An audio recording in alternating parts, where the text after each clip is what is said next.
The air on Kelifark Station tasted like burnt circuits and cold metal.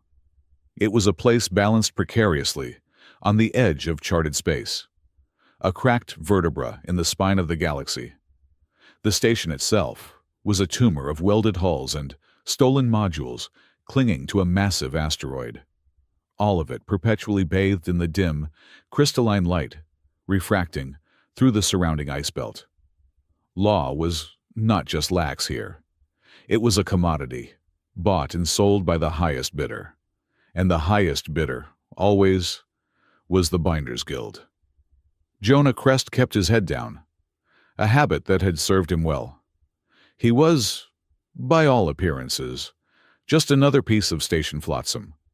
A repairman, anonymous and unremarkable, specializing in the obsolete tech that kept Kelifark from vibrating apart. His home was a decommissioned freighter hull, the Ren 12, plugged into a junction box in the station's forgotten lower levels. He worked on a flickering neon sign above a stall selling questionable biorations. The sign sizzled, spitting blue sparks onto his greasy coveralls. His movements were slow, methodical, lazy, even. But his eyes were not. While his hands fiddled with a diagnostic tool, his mind was mapping. There were 4 guards in this sector of the market. 2 binders in heavy composite armor, 2 station militia who looked bored. The binders were the threat. Their patrol cycle was predictable 12 minutes. They always paused at the hybrid auction block. One of them, the taller one, favored his right leg, a potential weakness. The security camera above the junction box had a blind spot, a 3-second flicker every 45 seconds. He cataloged it all. Low voice, observe, remember. It was a mantra that kept the other memories at bay, the ones of heat and screaming, of a different station turning to fire and ash.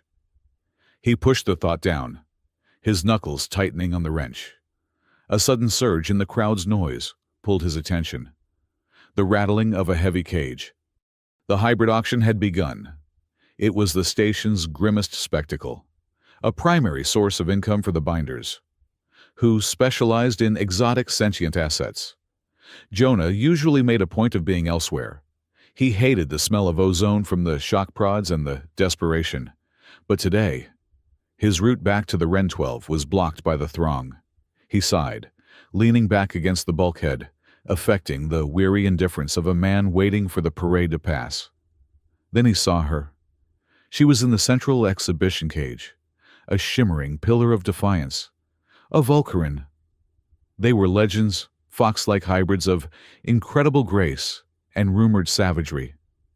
This one was magnificent. Her fur was a deep, rich auburn, her ears tall and exquisitely sensitive, catching every whisper in the crowd. 9 tails, the mark of high bloodline, twitched with suppressed fury. Her eyes, the color of burning amber, missed nothing. A sign on the cage read, Sable Avera, Fox Empress, untamed. Feral! The auctioneer, a corpulent Grishnak with clicking mandibles, was shouting. Pulled straight from the ember forests of Vulcar, a prize for any true connoisseur. The crowd murmured, pressing closer, but keeping a respectful distance. The reputation preceded her. Jonah watched, his face a mask of mild boredom. But behind the mask, he was counting again. The cage was reinforced with Durasteel. The lock was a Series 7 magnetic clamp, powered by an external battery pack on the auctioneer's belt. The cage itself was rigged with an electrical deterrent, sable paste, a fluid movement of muscle and fur. She let out a low, vibrating growl that sent a shiver through the audience. She was not a cowering animal. She was a queen in chains. A pathway cleared as a figure of grim importance strode into the square. Magistrate Rix. He was the administrator of Kelifark, a tall, gaunt man whose pristine gray uniform was an insult to the station's filth. He moved with the chilling certainty of a man who owned everything he saw. The binder guards snapped to attention. Rix tapped the cage with a polished baton. A fine specimen, but it was noisy. The problem with these hybrids is the same as the problem with humans. Too much arguing, not enough obedience. Jonah felt a muscle in his jaw twitch. He hated Rix. Man ruled through spreadsheets and fear. "Silence it," Rix commanded, not looking at the auctioneer, but at the binders. One of the guards unhooked a heavy metallic circlet from his belt, a restraint collar, high yield, designed to inflict paralyzing pain at the press of a button.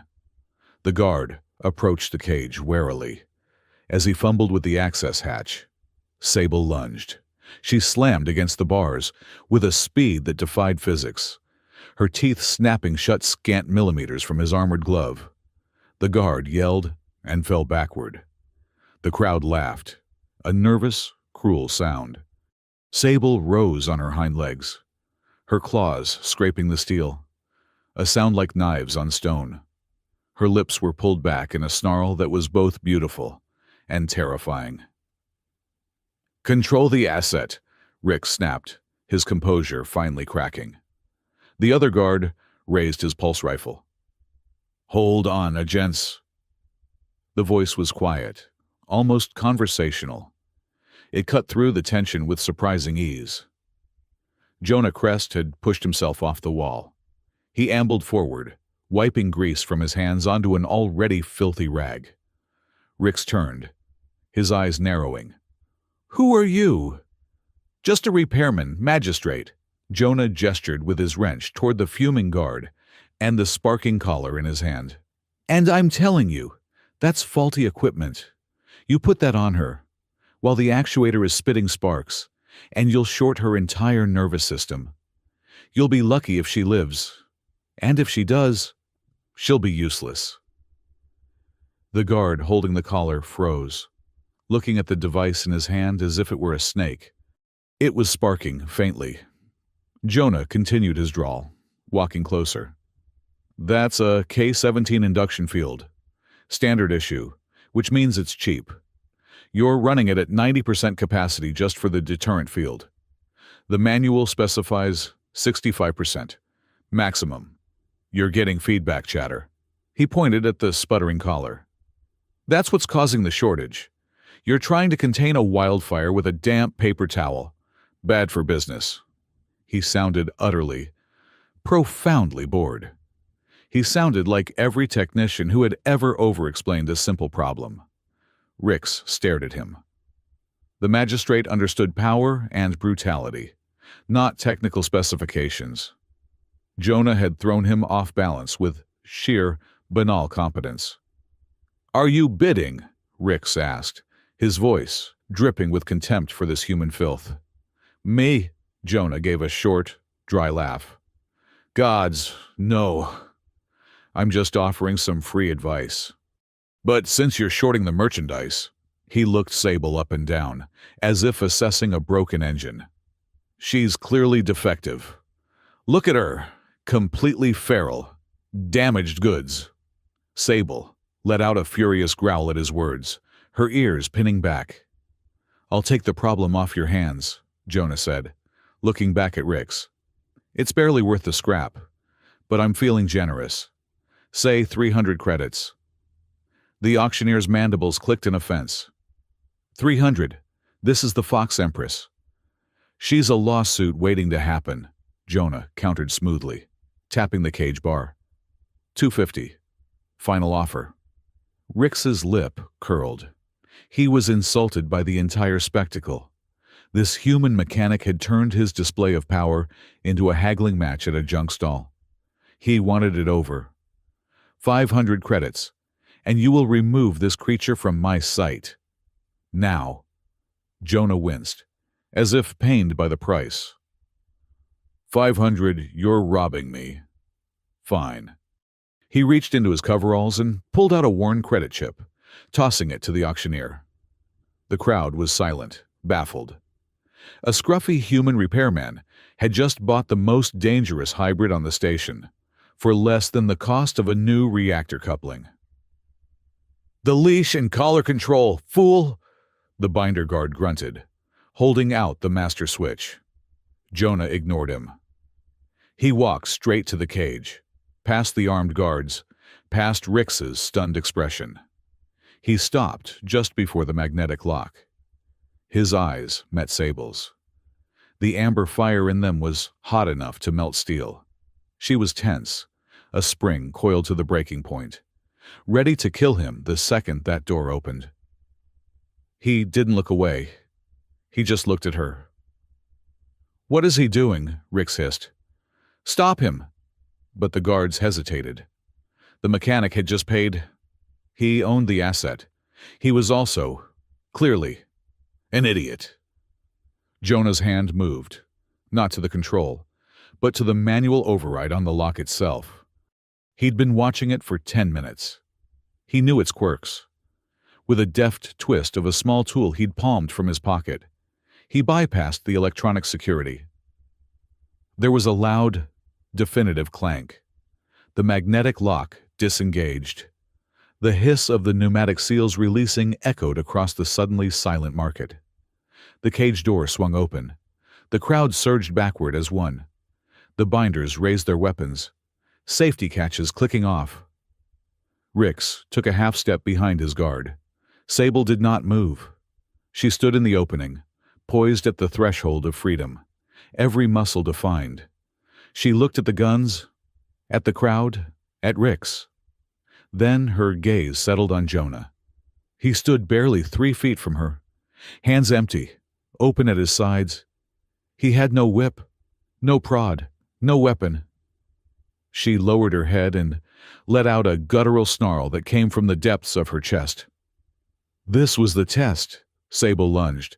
It was a blur of auburn fur and bared teeth. A killing strike.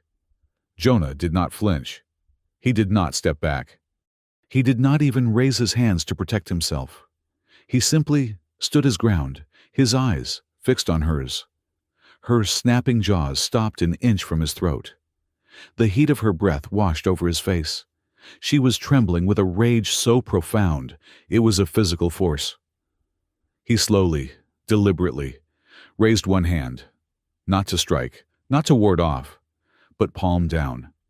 He placed it gently, firmly, on the crown of her head, between her tall, twitching ears.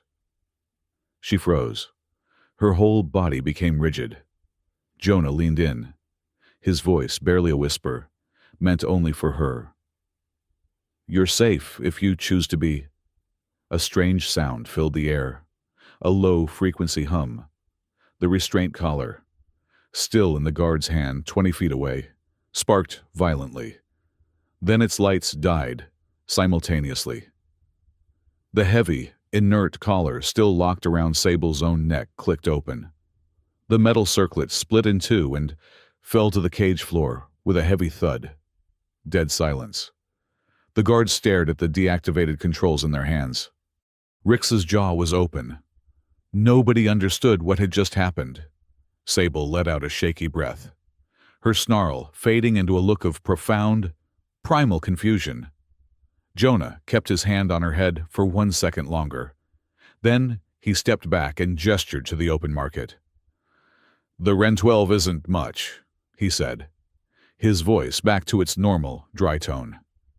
"But the plumbing mostly works." He turned and began to walk away, not looking back to see if she would follow. She did. She padded silently behind him, leaving the cage, the binders, and the stunned magistrate behind. They walked through the market as the station's recyclers kicked in, venting a fine, glittering dust that fell like metallic snow. Jonah did not pick up the leash that trailed from her fallen collar. He walked beside her. A strange pair, the greasy mechanic and the feral Empress. She was still on edge, growling low in her throat at anyone who came too close. "Easy," Jonah murmured, not looking at her. "That big one on the left in the Kathak. He owes me for a hydra spanner. If you eat him, I'll never get paid. And the one with the tentacles, just trust me. He's not worth the indigestion. His voice, a calm, steady stream of nonsense, seemed to cut through her panic, grounding her. She was still a predator, but the killing edge was receding, replaced by a wary, sharp-eyed curiosity. The Wren 12 was deep in the bowels of the station, a place where the lights were few and the hull plating groaned under the pressure of the ice belt. Jonah keyed open a heavy bulkhead. Inside was exactly what he promised. It was not large. It was the cramped, functional bridge and living quarters of an ancient human freighter. Wires were bundled neatly along the ceiling. Tools hung from pegs, and the air smelled of ozone, coffee, and solvent. A single hammock was strung in one corner. In the other, a small workbench was covered in circuitry. But the main viewport was vast. A stunning, unfiltered view of the ice belt, glittering with the light of a distant nebula. Sable walked in slowly, her claws clicking on the metal deck. She went straight to the viewport and stared out, her ears twitching. She had likely not seen open space since her capture. Jonah ignored her. He went to a small nutrient synthesizer, punched in a code, and waited. A moment later, a steaming bowl of thick, hot gruel slid out. He placed it on the floor, near the bulkhead, well away from his own space. Then, he went to a storage locker and pulled out a thick, rough blanket. He tossed it onto his hammock. Sable watched him, her amber eyes tracking his every move. She looked at the gruel, then at him. She did not eat. Jonah shrugged and sat on his workbench stool, pulling a small data pad toward him and pretending to read. He gave her space. He gave her silence. After 5 long minutes, she crept forward. She sniffed the gruel. It was hot, simple, and unthreatening. She began to eat, quickly and efficiently. When she was done, she looked at the hammock, then at him. He did not move. She walked over, sniffed the blanket, and then, with a delicate grip of her teeth, she pulled the heavy blanket off the hammock. She dragged it to the corner near the viewport, her corner, and meticulously bundled it into a nest. She had marked her territory. Jonah watched, a small, unreadable expression on his face. He stood up, walked over to a drawer, and pulled out a small, sticky shipping label and a marker. He walked over to where the 2 halves of the deactivated collar lay on the deck where she'd shaken them off. The thin control leash was still attached to one piece. He stuck the label onto the useless leash and wrote one word in clear, block letters, temporary. He left it there, a silent promise, and went back to his workbench. Outside, the ice belt glittered, and for the first time, in what felt like a lifetime, the Wren 12 felt a little less empty. Jonah woke to the sound of breathing that was not his own. He was stiff. He had given Sable the cabin's only hammock and taken the floor, or rather, a thin mat on the deck near his workbench. He had not slept well. He was accustomed to the silence of the Wren 12, a silence broken only by the hull's groans and the whir of the primary scrubbers. Her presence was a living, breathing thing in the small space, a low, ambient tension. He opened his eyes. She was already awake, sitting upright in her nest of blankets by the viewport. The light from the ice belt was her only illumination, casting her in silhouette, the edges of her fur and her 9 tails outlined in pale, nebular blue. She was watching him. He could feel the weight of her stare. He sat up slowly, rubbing the crick in his neck. "Morning." She did not reply, but her ears swiveled forward, tracking his voice. He needed coffee. The ritual of it was his anchor. He stood, his joints popping in the cold, and moved to the nutrient synthesizer. Sable tensed as he moved, but she did not growl. Not yet. He activated the synth, and the smell of hot, synthetic coffee filled the air. He punched in another code, and the machine whirred again, producing a bowl of hot, nutrient-dense soup. It smelled faintly of roasted protein. He placed the bowl on the deck, halfway between them. A neutral offering. Sable's nose twitched. The growl came now, low in her chest. It was not aggressive. It was uncertain. "It's soup," Jonah said, taking a sip of his coffee. She tilted her head, her amber eyes bright with intelligence. She repeated the sound, her voice a rough, beautiful contralto. "Soup. That's right. It's food. For you." She crept forward, low to the ground, and sniffed the bowl. She looked up at him. "Why?" The question hung in the air. It was a word she knew. Jonah paused, his coffee halfway to his lips. How did he explain basic decency to someone who had known only brutality? "It's hot. The station is cold. Hot food is better." She considered this. Her gaze fell on the heavy, deactivated collar still lying on the floor, the one with his temporary label stuck to it. "Safe." "Yes," Jonah said, his voice firm. "Here. Safe." She dipped her head and began to eat, her movements quick and efficient. This became their first ritual: morning soup, coffee, and new words. She was a shockingly fast learner. Her vocabulary grew by the hour. But her questions were not simple. She did not ask, "What is that?" She asked, "Why is that Jonah needed toast?" The synthesizer produced a nutrient paste bread that was functional, but improved immensely by heat. He kept an old-fashioned convection toaster, a silver box from a bygone human era, on his counter. Sable watched, her ears perked, as he slotted 2 slices into the machine. "This," Jonah said, pointing, "is the toaster. It is not your friend." He pushed the lever down. A moment later, bright red coils inside began to glow. "And that is hot. Very hot. Do not touch. Ever." She leaned forward, fascinated by the contained heat. She could feel it on her muzzle. The machine finished its cycle with an aggressive, metallic clang. Both slices of toast shot out of the slots with surprising force, one of them overshooting the counter and landing on the deck plating. Sable reacted instantly. She leapt backward, fur bristling, and dropped into a combat crouch, her lips pulling back from her teeth in a snarl. She hissed at the silver box.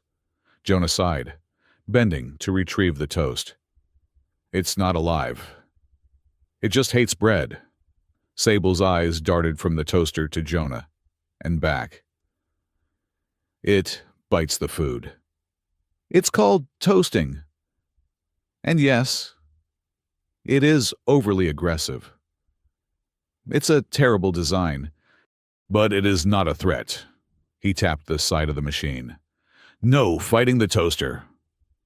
She looked profoundly unconvinced, but relaxed her stance. She gave the machine a wide, respectful berth. A new cohabitation rule had been established. Later that day, the second micro-conflict arose. Jonah's comm unit chirped. It was a secure holographic channel. He accepted the call, and the flickering image of a woman materialized above the projector. She had sharp features, dyed blue hair cut short, and an amused, intelligent smirk. "Jonah Crest, you magnificent hermit," the hologram said, her voice crackling with static. "I heard you went shopping. Bought something exotic." "Just picking up supplies. Rhea," Jonah said, his voice carefully neutral. He glanced at Sable. She had gone utterly still. Her head was cocked, her ears locked onto the holographic woman. The faint, pleasant smell of the soup was gone, replaced by a sudden, sharp scent of ozone. She rose from her blanket nest and padded silently across the cabin.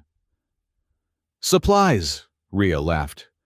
"That's not what the binders are calling it. They're calling it grand theft. Rix is furious. You made him look like a fool." He managed that on his own. Perhaps, but he's not taking it well. And speaking of the binders, I have intel. They're jumpy. They're accelerating a shipment, a big one. Jonah. Rumor is, it's a hold full of Volcaran. They're moving them from the outer stations to the core. Jonah's face hardened, his casual demeanor evaporating. Why they usually sell locally? Less risk. Politics, Rhea said. The high clans on Vulcar won't sign the new territory treaty, so the binders are taking their heirs, shipping them to the core worlds as leverage. Standard political blackmail. The shipment is supposed to be consolidated here, on Kelefark, within the week. Sable had moved directly behind Jonah. She was now looming in the holographic projector's field of view. She stared at the image of Rhea Calder. Her amber eyes narrowed to slits. Rhea's smirk vanished. Her eyes widened as she finally processed the nine-tailed, auburn-furred Empress standing inches behind her client. Oh, my gods, she's right there. Hello, Your Highness. Sable leaned forward, her muzzle almost touching the flickering light of Rhea's face. She did not snarl. She did something far more unsettling. She let out a deep, resonant, vibrating purr. It was a sound that seemed to shake the very air in the cabin, a sound of absolute, unmistakable possession. Rhea flinched.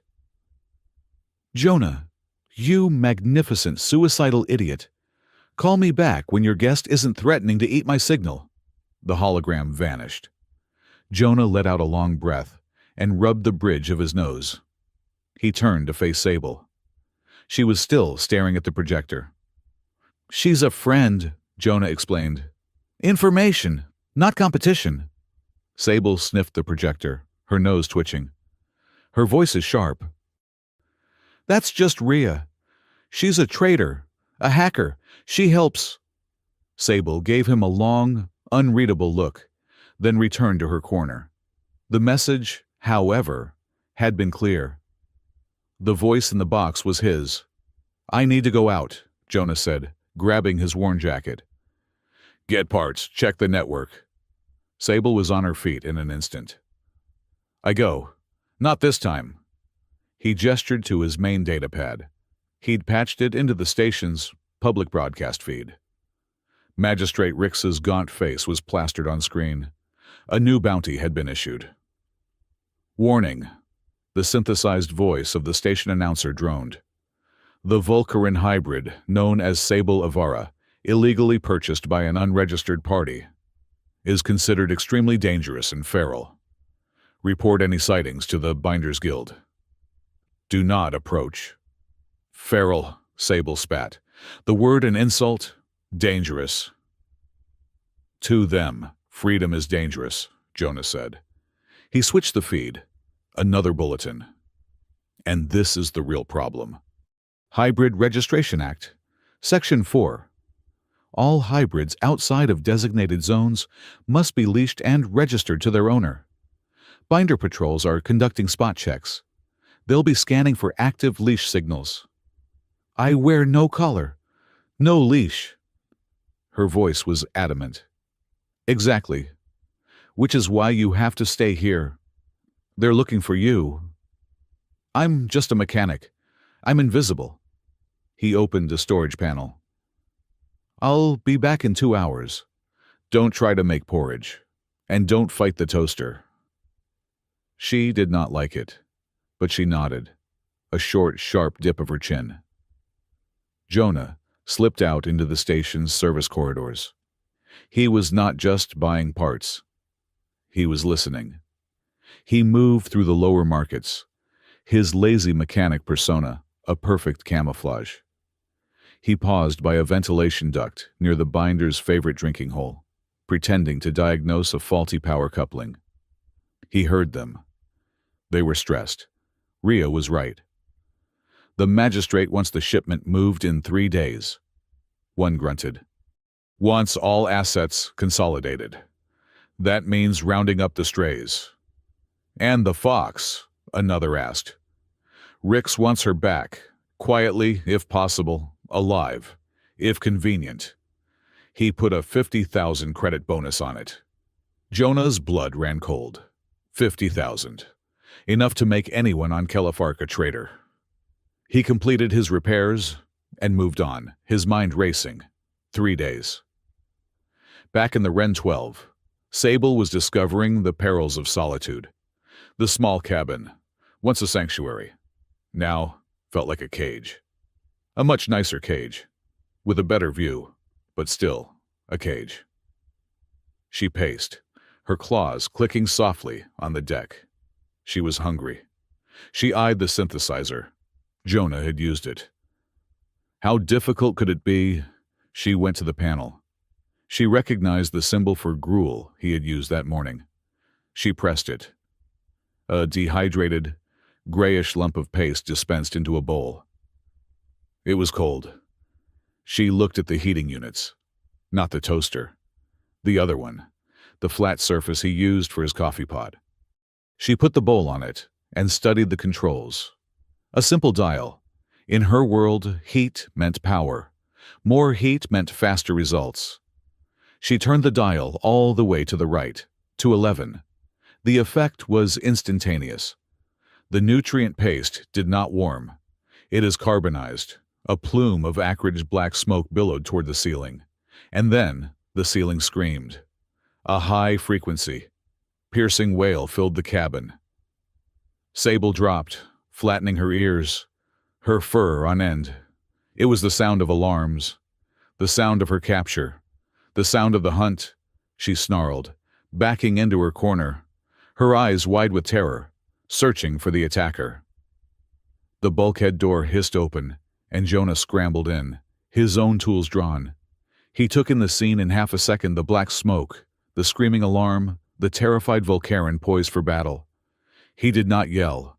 He moved past her, slapped the alarm panel on the wall, silencing the shriek. He hit the emergency ventilation switch. The smoke began to clear.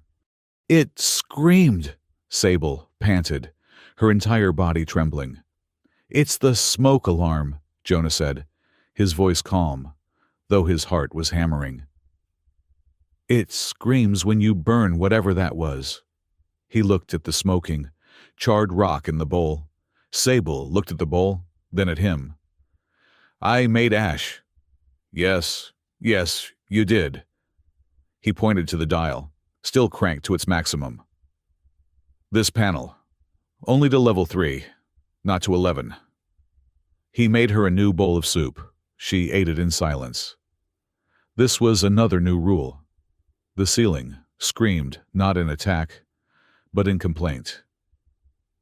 That night, the nightmares came.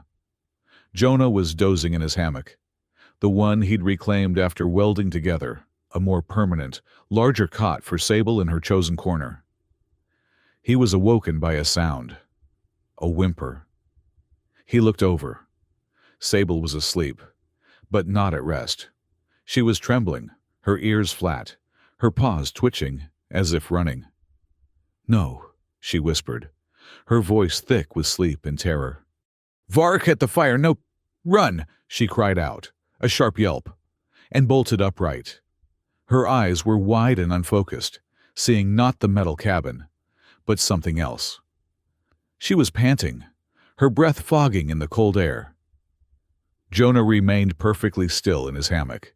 He did not want to startle her. Sable, he said, his voice quiet and even. You're here. You're on the Ren 12. You're safe. Her head snapped toward his voice. Her eyes slowly focused on him. The terror receded, replaced by a deep, hollow ache. The trees, she whispered, her voice shaking. They were burning. Oh, the forest was burning. I know, Jonah said softly. But not here. There are no trees here. Here, there is just ice. And terrible plumbing.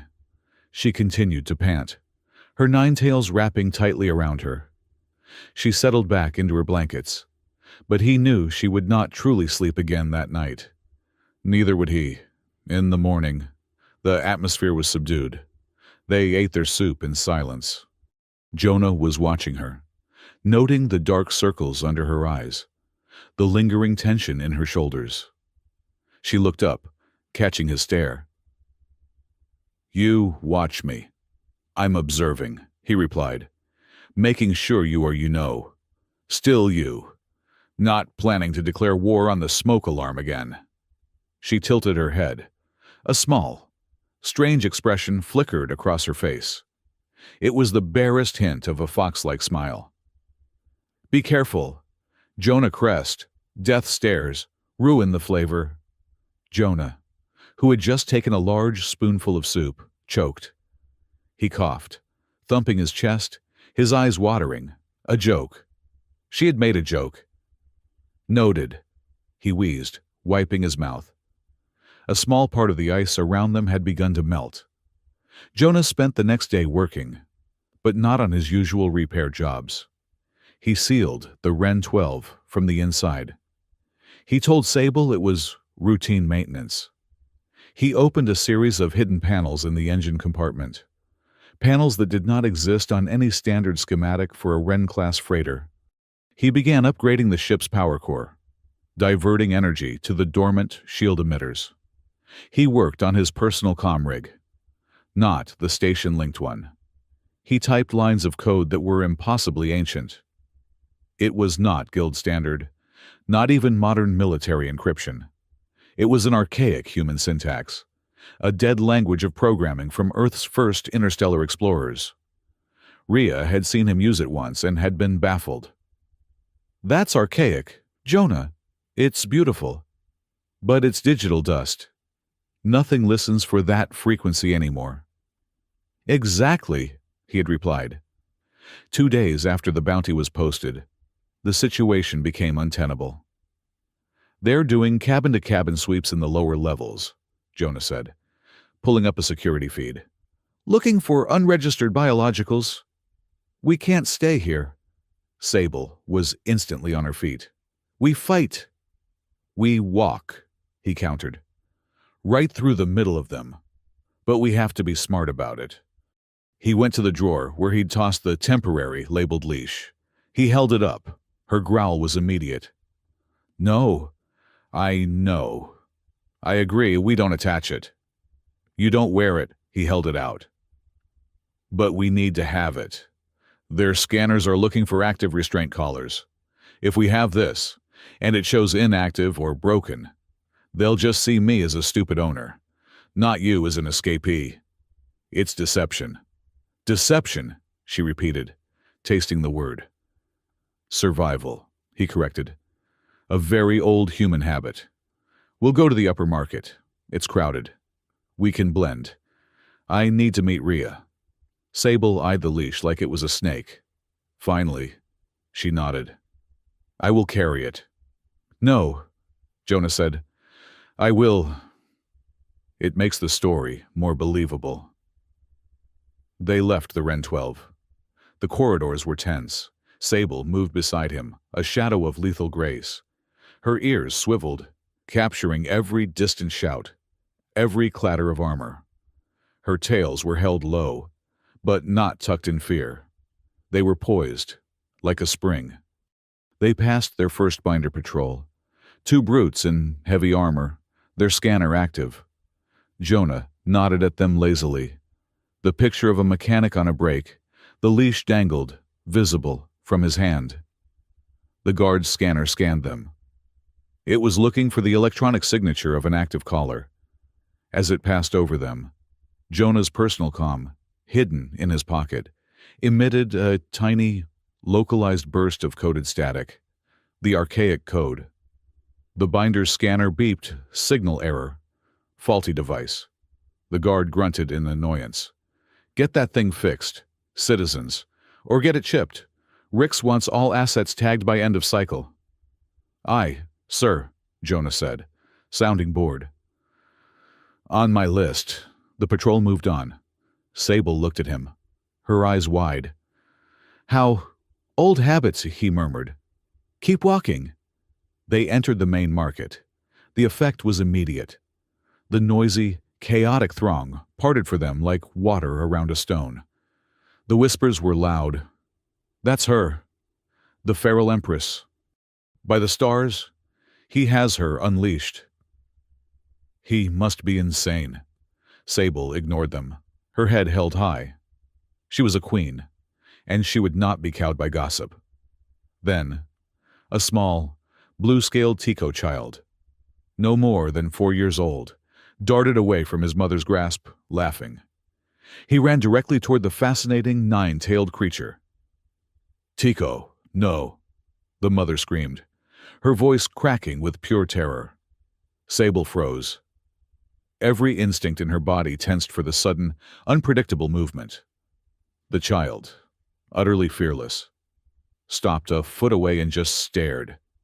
He tilted his head, giggling. Then he reached out a small, 3-fingered hand.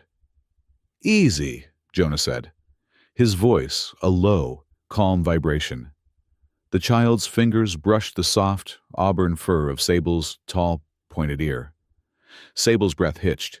She was trembling. A single, small, scaly hand, offered in simple curiosity. She did not snarl. She did not flinch. She just stood and allowed the touch. The Tico child giggled again. Soft. The mother, pale with shock, snatched the child back, stammering frantic apologies. But the entire market had seen it. The feral, dangerous beast had stood perfectly still and let a child touch her face. The fear in the air did not vanish, but it fractured. It was replaced by a stunned, profound awe.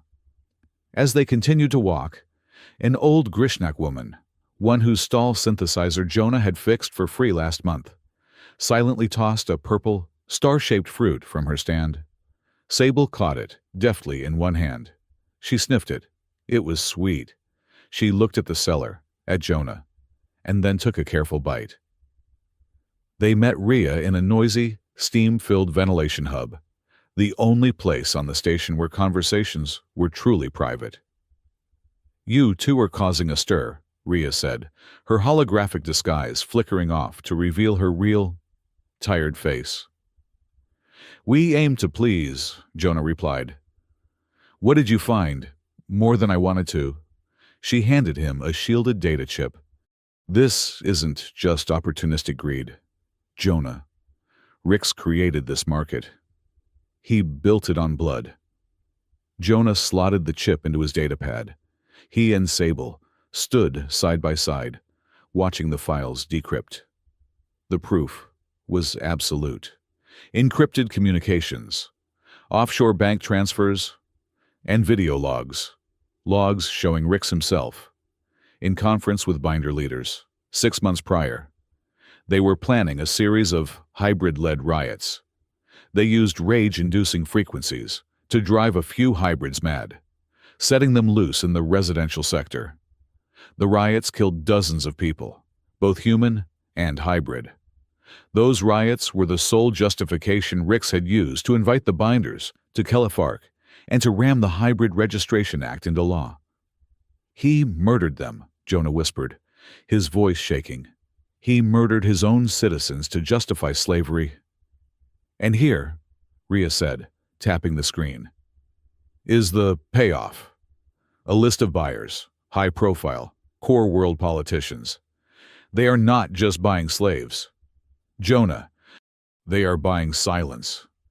They're all complicit in Rix's little war." Sable was not looking at the screen. She was looking at Jonah.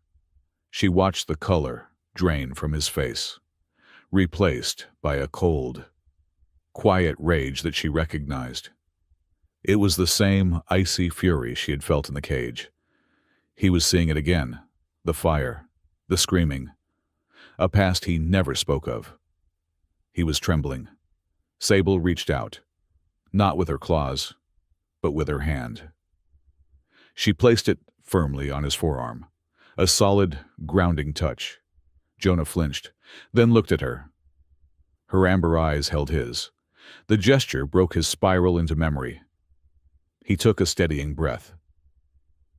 "The shipment," he said, his voice suddenly hard as iron. It arrives tomorrow. What are you going to do, Jonah? Rhea asked, her voice low. You can't fight Rix and the binders You can't win? No, Jonah said, his gaze distant. I'm not going to fight them. I'm going to expose them. They returned to the Ren 12. The easy, domestic quiet of the past few days was gone. The air was charged, focused. Jonah went to his scrap pile and pulled out an old, warped piece of wood, a fragment of a long-dead shipping crate. He took his high-intensity laser, the one he used for micro-soldering, and turned the setting up. Sable watched him, the smell of burning wood filling the cabin. He carved words into the sign, his hand perfectly steady. When he was finished, he hung the crude, wooden plaque on the inside of their bulkhead, right by the door, where no one but them could see it. It was not a request. It was a law. No cages, no collars. Sable looked at the sign. She looked at the cramped metal cabin, the workbench covered in tools, the stunning, silent view of the ice belt. She looked at Jonah, who was already back at his comm unit, his fingers flying, his face illuminated by the glow of archaic code.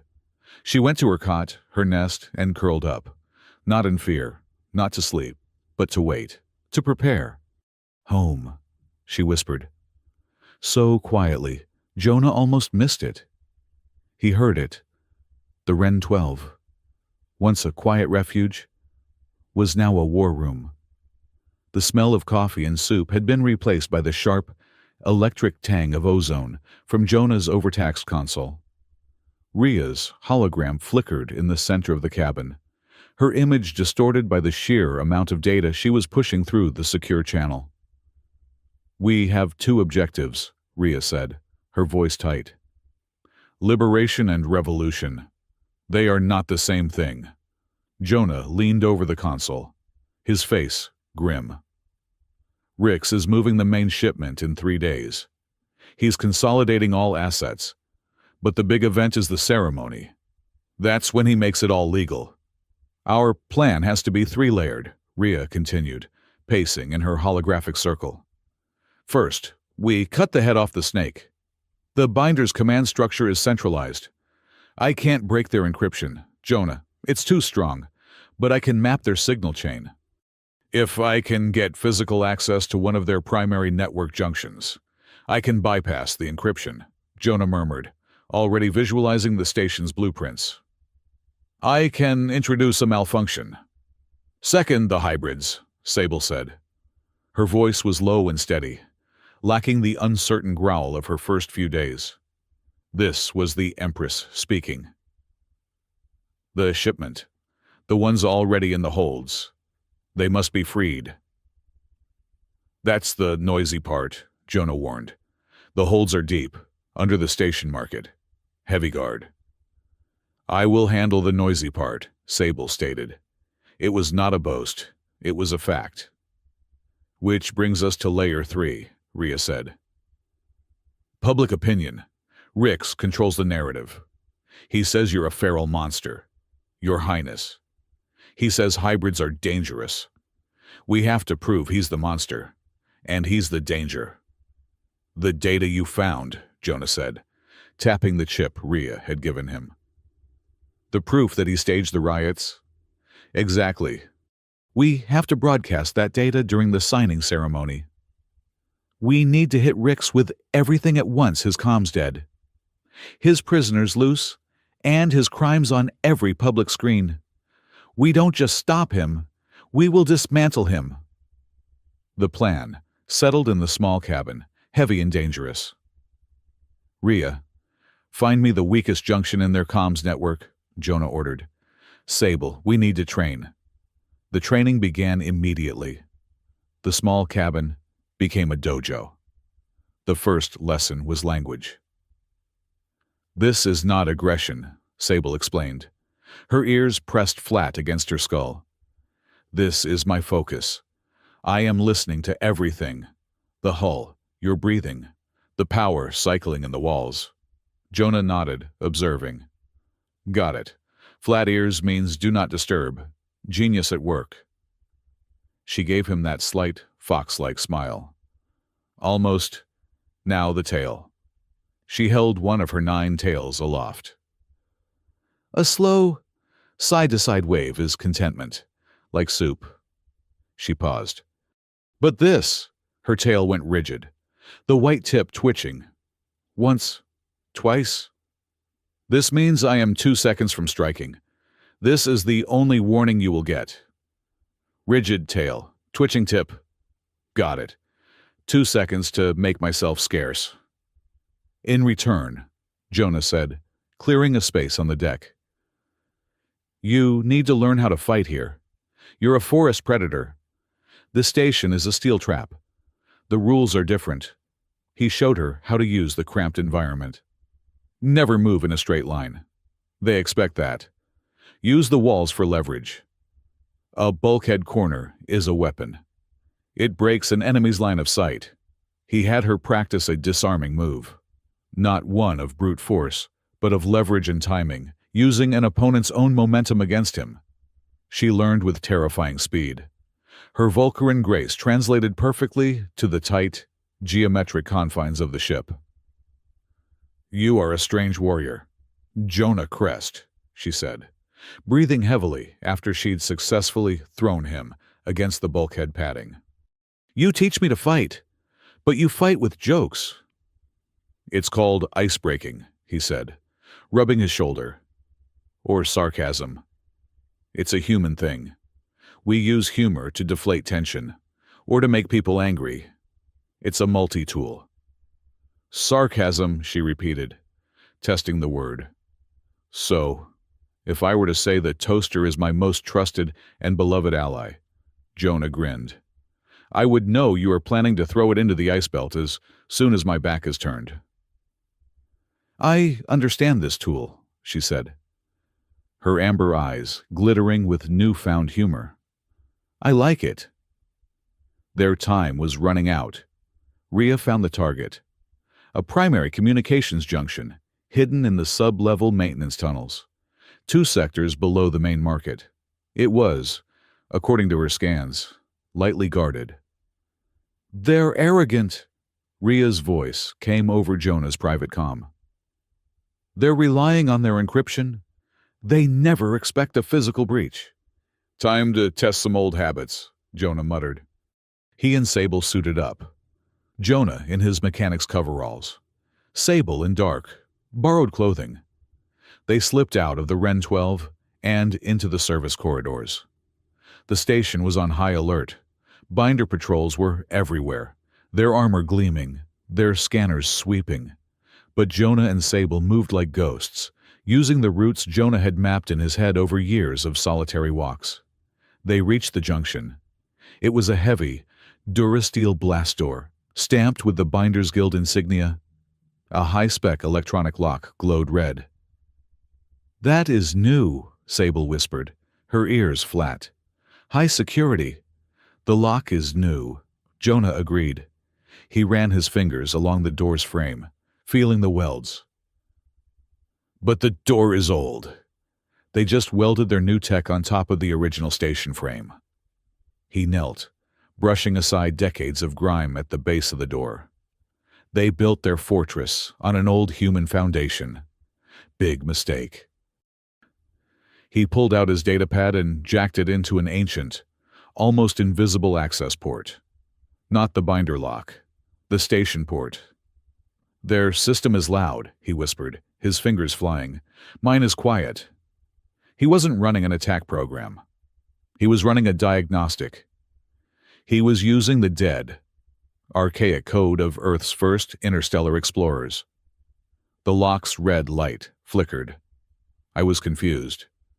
It was receiving a command from a deeper, older protocol, a root-level instruction it could not override.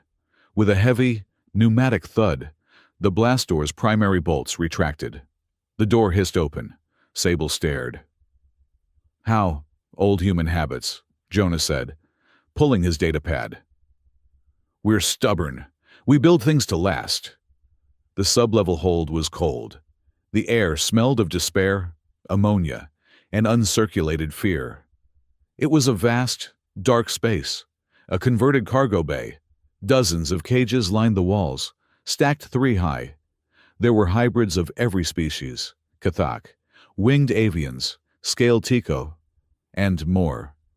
Their eyes, glowing faintly in the dark, followed the 2 intruders. "The main shipment," Sable breathed, her voice shaking with rage. "They are Vulcaran." In a separate, heavily reinforced section, she could see them. A dozen of her people, fur-matted, chained and collared. There were only 4 binder guards in the room, playing cards at a table under a single, dim light. They were relying entirely on the technology to do their job. "The collars," Jonah said. "I can't shut them all down from here. The central control is in Rix's tower. We have to do it manually, one by one." "They will sound an alarm," Sable said. "Not if we're smart." Jonah reached into his tool bag. He pulled out 2 thick, damp kitchen towels. Sable looked at him, baffled. "For cleaning, for insulation." He held one up. "The clasp on these collars is electronic. If you try to pry it, it sends a neural shock and alerts the guards. But the emergency release port, if you short it with something insulated and conductive, it thinks the battery has failed. It triggers a safe mode release. No shock. No alarm." He showed her the technique on a spare piece of conduit, using a small power cell to create a circuit. "You have to be fast, and you have to be precise." Sable took the other towel. "I will be precise." Jonah pointed to the guards. "I'll create a diversion. You do what you do best." "And what is that?" "Be their Empress." Jonah crept along the gantries above, while Sable moved on the floor below, a shadow among shadows. He reached a power conduit directly above the guard's table. He unhooked a heavy wrench from his belt. He waited.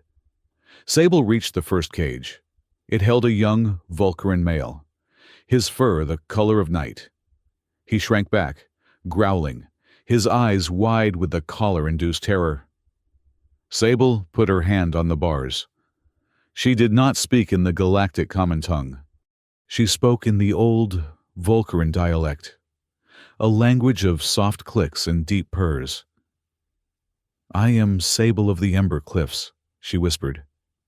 "The fire has not consumed us. Your collar is a lie. I am here to break it." The hybrid's growling softened, his ears perking. At that moment, Jonah let the heavy wrench slip from his grasp. It fell 30 feet and crashed onto a metal walkway 10 yards from the guards, sending a shower of sparks.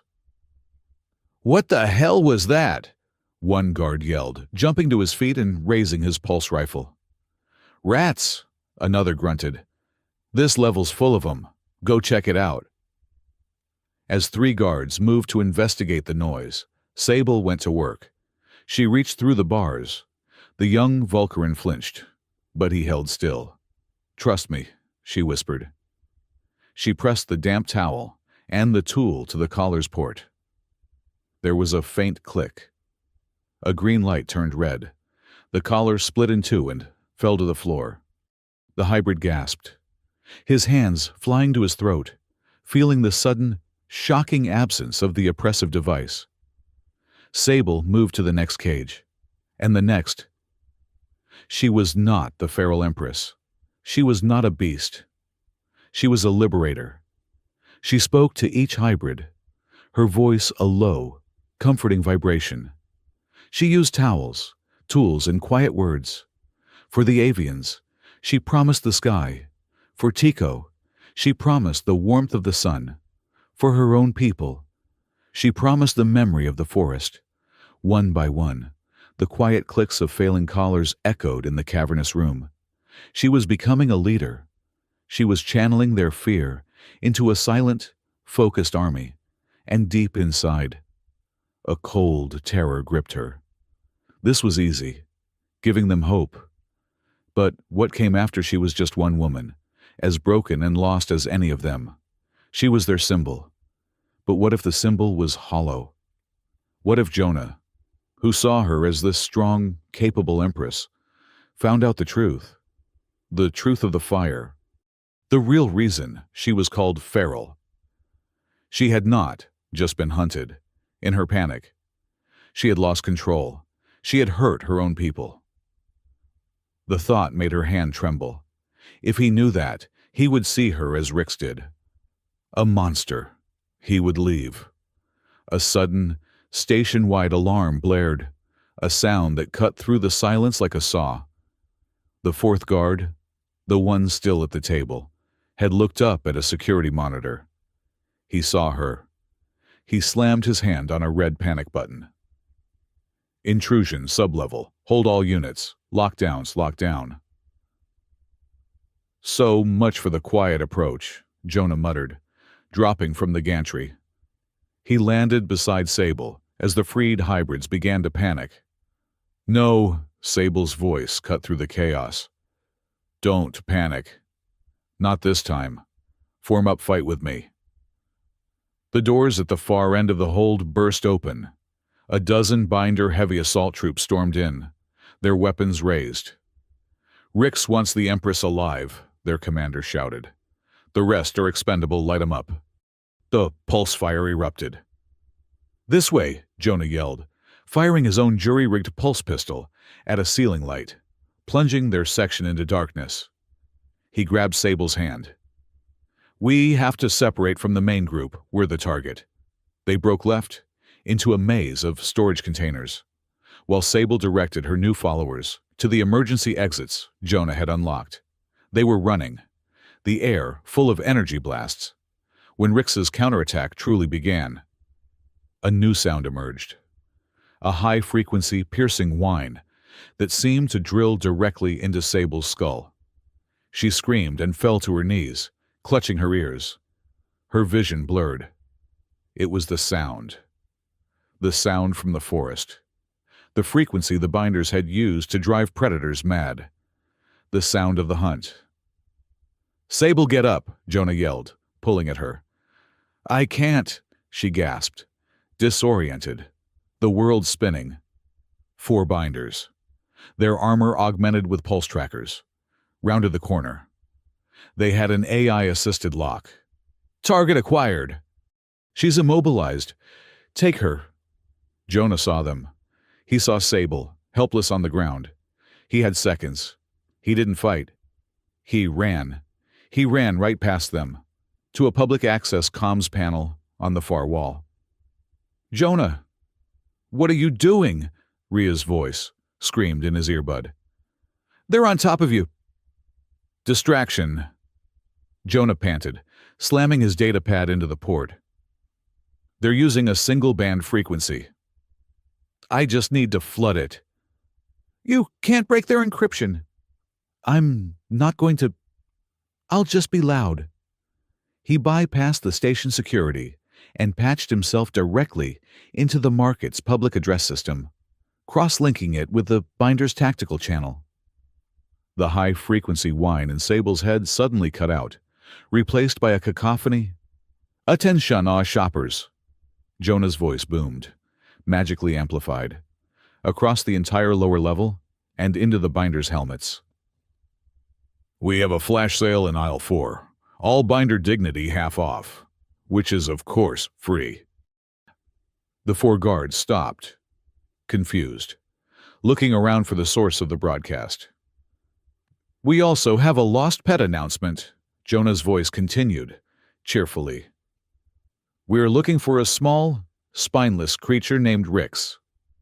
Answers to magistrate. He seems to have misplaced his conscience. If found, please do not return. He's not house-trained. What is this? The Binder commander roared into his comm. Jam that signal.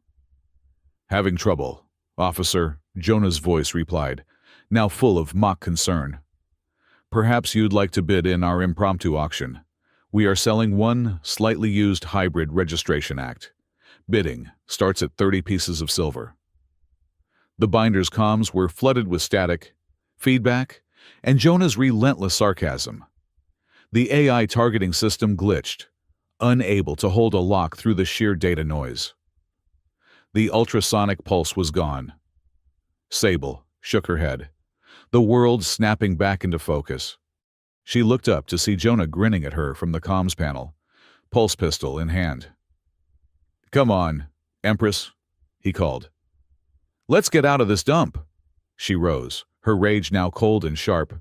She and Jonah moved as one, a blur of practiced, close-quarters combat. They didn't kill. They disabled. They used the environment, just as he had taught her. A steam pipe, an explosive conduit, a low-gravity chute. They were two parts of a single, efficient machine. They tumbled back into the Ren 12, Jonah sealing the bulkhead and welding it shut from the inside. They were breathing hard, bruised, but alive. Jonah leaned against the door, his heart hammering. He watched Sable as she checked her wounds. She was magnificent.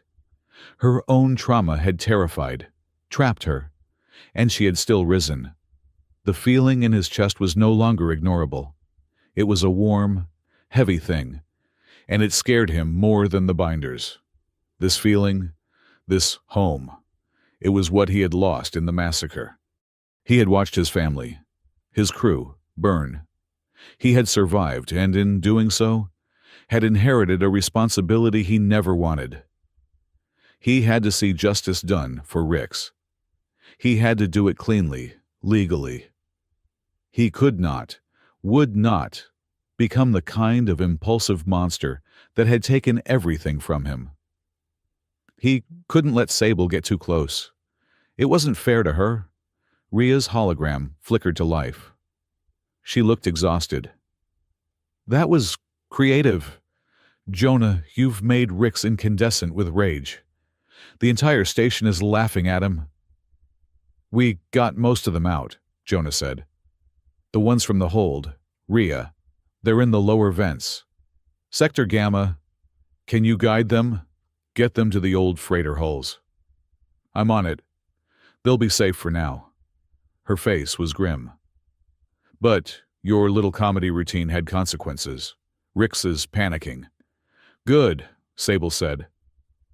"No, not good," Rhea snapped. "He's moving up the timeline. The signing ceremony. It's not in 3 days." Jonah felt a cold pit open in his stomach. "When 2 days," Rhea said. 2 station days. He's bringing in the Intersystem Trade Coalition. He's locking it down. Once they sign that treaty, Rix's Hybrid Registration Act becomes intersystem law.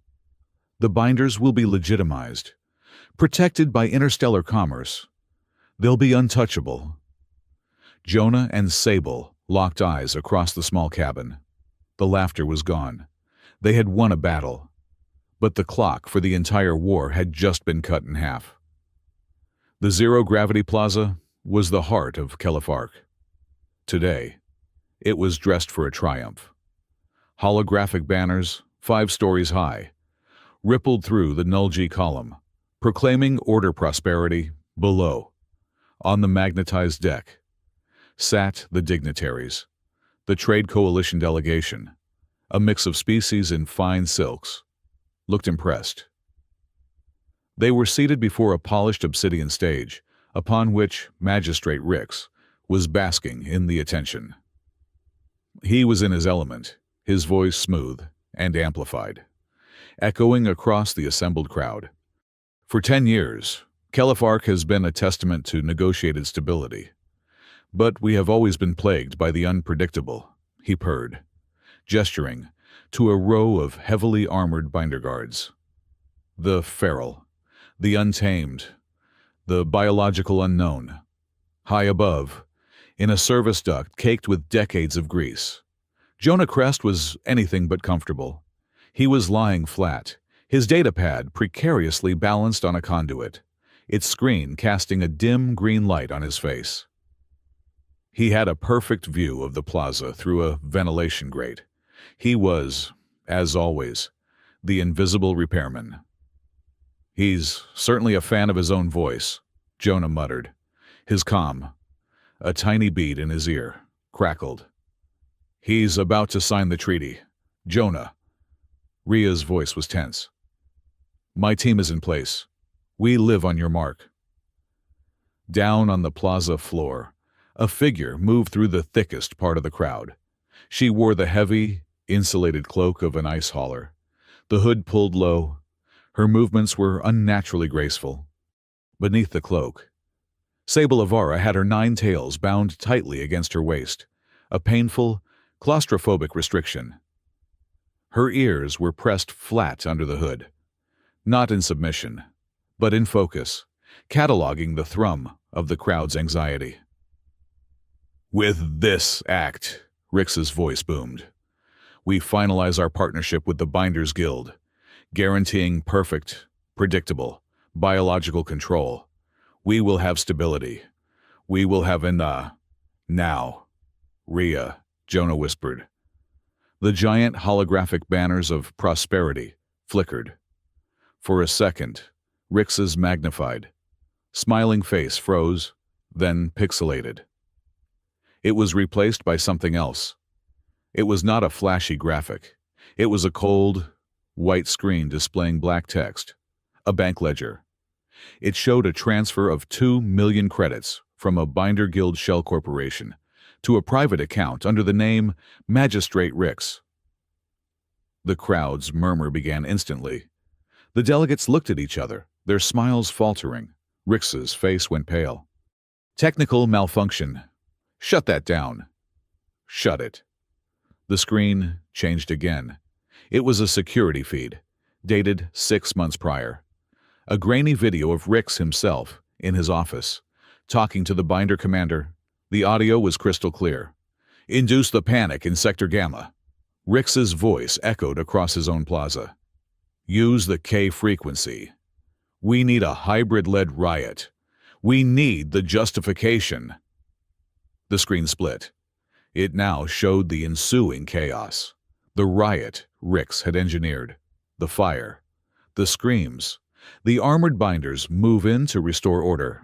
The plaza, which had been full of polite applause, fell into a dead, cold silence. The crowd was not just watching a broadcast. They were watching a confession. The silence broke. It was not a shout, but a low, collective growl. The people of Kelif-Arc, human, hybrid, and alien turned their eyes from the screen to the man on the stage. Rix's mask of civilized control shattered. His face twisted into a mask of pure, reptilian fury. Treason, he shrieked, slamming his fist on the podium. This is a terrorist act. Lock down the station, all binders. Arrest everyone. Shut it down. Shut it all down. Now. In the station's central control tower, a dozen binder operators scrambled to obey. The chief operator slammed his console, initiating the station-wide lockdown. Command rejected. The tower's synthesized voice announced. The operator stared. He tried again. Override authority, magistrate. Execute lockdown. Command rejected. A higher authority is engaged. High above the plaza, Jonah's fingers were a blur on his datapad. He was not hacking the Binder's network. He had bypassed it completely. He was plugged into the station's original, 500-year-old human mainframe. The archaic code he had practiced, the language Rhea called digital dust, was the root key. They built their prison on our foundation, Jonah whispered, his eyes fixed on the code. They just forgot who laid the stones. He typed the final command sequence, a phrase that had not been used in centuries. Sovereign Override Humanity Custodian, Priority Core Systems. A deep, resonant thrum echoed through the station's very hull. It was not an explosion. It was an awakening. In the plaza, the heavy blast doors that Rix had sealed did not lock. They hissed open. The aggressive red lighting of the security alert was replaced by the calm, steady green of the emergency evacuation system. In the sublevel holds, in the binder's private prisons, in the temporary cages set up for the ceremony. Every single electronic lock clicked open. Every energized cage sparked, dimmed, and died. Rix stared at the green lights. He looked at the open exits. He grabbed his personal comm. "Tower, what is happening? Report." The operator's voice was frantic, terrified. "Sir, it is not us. The core system rejects all binder protocols. It is an old power code, an earth code. It is extinct." Rix's blood ran cold. He stared into the shadows of the gantries above the stage, his mind failing to comprehend. Extinct. That authority is dead. No one has that power. From the ventilation grate, Jonah's voice, amplified by the same public address system Rix had been using, cut through the confusion. It was quiet, calm, and carried the weight of cold iron. "The people are still here." The plaza erupted.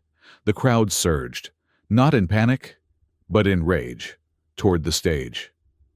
The binder guards formed a protective circle, firing warning shots, but they were not the only new variable.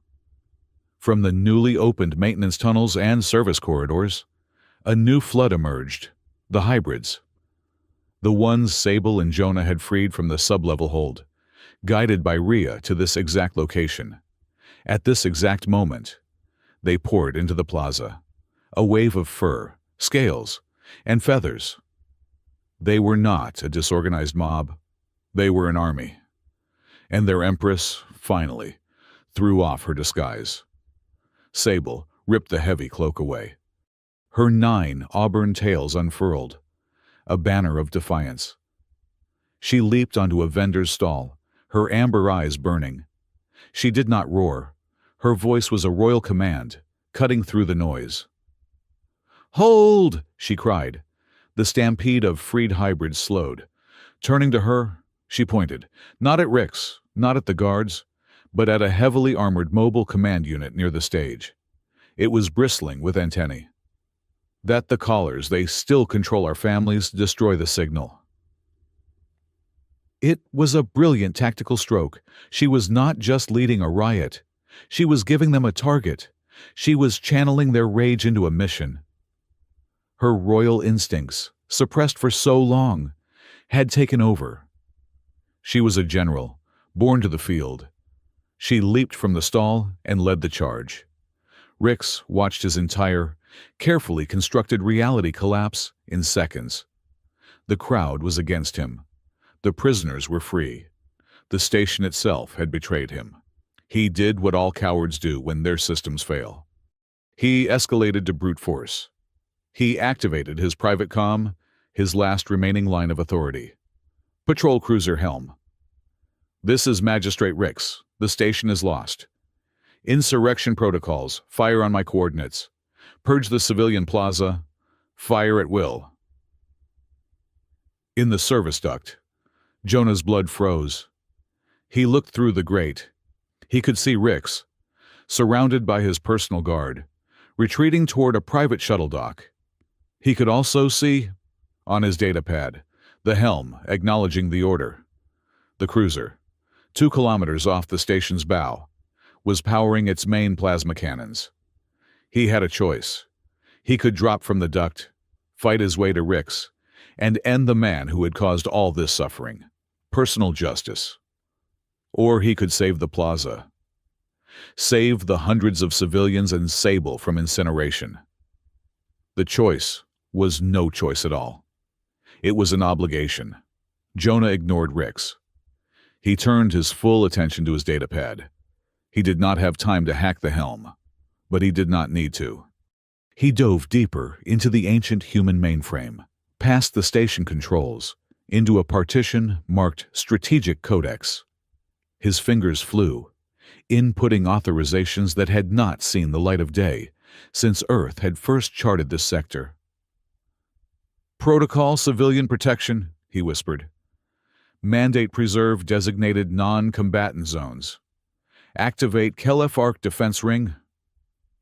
Outside the station, in the silent, glittering ice belt, 5 pieces of debris long mistaken for dormant satellites, or asteroid fragments flared to life. Their ancient power cores, kept on a 1,000,000,000,000 trickle charge for centuries, surged to full, brilliant power. They were human defense satellites, the last argument of a forgotten era. The helm fired. 2 lances of cohesive, white-hot plasma shot from the cruiser, aimed directly at the plaza's main viewport. Before the beams could travel half the distance, the 5 ancient satellites projected a localized, harmonic deflection field. The plasma beams struck the invisible shield. They did not explode. They atomized. Their energy dispersed and refracted harmlessly. The deflected energy slammed into the ice belt behind the station. On the plaza, the terrified crowd, which had looked up to see its death arriving, saw something else. The superheated energy struck the asteroids, flash vaporizing trillions of tons of ice. The vapor hit the cold of space and instantly recrystallized. A silent, breathtakingly beautiful shower of iridescent crystals began to fall past the viewport. It was a man-made aurora, a rain of impossible diamonds, shimmering in the light of the distant nebula. The plaza went still, all fighting momentarily forgotten, as they stared at the impossible, beautiful shield that had just saved them.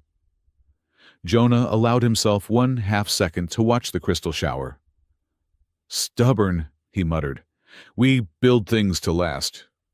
But the battle was not over. While the plaza was distracted by the light show, Sable and her tactical team, the Vulcaran and Kithek warriors she had freed, reached the mobile collar control unit.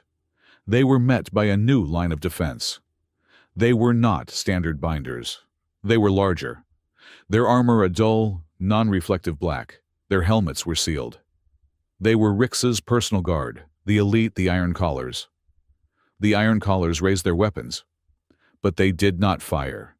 Instead, they activated a device mounted on their leader's shoulder. A sound wave hit the plaza. It was the same high-frequency neural disrupting pulse they had used in the sub-level hold. Sable cried, stumbled. Her hands flew to her ears. The other hybrids collapsed, whimpering, their organized charge dissolving into a panicked, disoriented cluster. Sable fought against it. She tried to stand, her vision blurring, her coordination gone. But this time it was worse. Frequency was not just a blunt instrument of pain. Beneath the shrieking, agonizing static, there was a melody, a slow, simple, 5-note progression, a tune she knew. She flashed back, not to the fire, not to the hunt, but to her childhood, to the Ember Cliffs, before the binders came. Her mother, her fur the color of deep twilight, humming that exact tune as she brushed Sable's tails.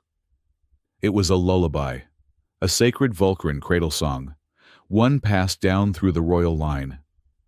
Rix and the Benders had not just stolen her people. They had not just stolen her freedom. They had stolen her safest, most precious memory. They had taken a song of love and warped it, digitized it, twisted it into a frequency of unbearable pain. It was the ultimate desecration. Sable's trembling stopped. She lowered her hands from her ears. She stood up straight, her body rigid. In the epicenter of the sonic assault, the pain did not lessen. It was excruciating. But the rage that rose in her was colder, purer, and stronger than any pain. It was not the feral panic of a trapped animal. It was the focused, glacial fury of a desecrated queen. She locked eyes with the Iron Collar commander. Her lips pulled back from her teeth. And this time, it was not a snarl. It was a promise. The plaza was a maelstrom of conflicting noise. The shriek of the Iron Collar's sonic emitter warred with the panic of the crowd and the crackle of pulse fire. Sable stood at the epicenter of the pain. The lullaby, her mother's song, was a scalpel inside her skull, engineered to tear her sanity apart. The Iron Collar commander took a confident step toward her, his weapon leveled. He believed her to be neutral. He believed her to be broken. He was wrong. He had mistaken agony for weakness. The desecration of the song had burned her fear. The terror of the forest, the memory of her capture, the shame of her feral past it all crystallized. Not into panic, but into a diamond-hard, perfect rage. She lowered her hands from her ears. She looked at the commander, and for the first time, she did not see a monster. She saw a man using a tool he did not understand. Sable closed her eyes. She did not try to block the sound. She listened to it. She found the root note of the lullaby buried beneath the layers of agonizing static. It was a high, pure C-sharp, a note of love. She opened her mouth, and she did not scream. A sound rumbled from her chest, a sound deeper than the station's engines. It was the purr she had used on Ria's hologram, the sound of possession. But it was no longer a threat. It was an answer. She found the C-sharp and pushed her own voice against it. She generated a harmonic, a perfect fifth below the torture frequency. The air around her visibly shimmered. The two sounds met. One, a needle of digitized pain. The other a broad velvet wave of organic power. They did not cancel each other. They clashed. The Iron Collar commander staggered, his helmet's audio sensors shrieking with feedback. The other hybrids, curled on the ground, whimpering, heard it, beneath the pain. They heard her. A young Vulcaran, the one she had freed first, looked up. He recognized the vibration. It was the sound of the den, the sound of safety. He began to purr, matching her note. Another joined, then another. The Kathak, the Tico, the Avians. They could not match the Vulcaran frequency, but they added their own voices, a low chorus of growls, clicks, and whistles. Building on her harmonic foundation. They were not just making noise. They were retuning the plaza. They were turning a weapon of torture into a choir. The Iron Collar commander shrieked and clawed at his helmet. His device was not built for this.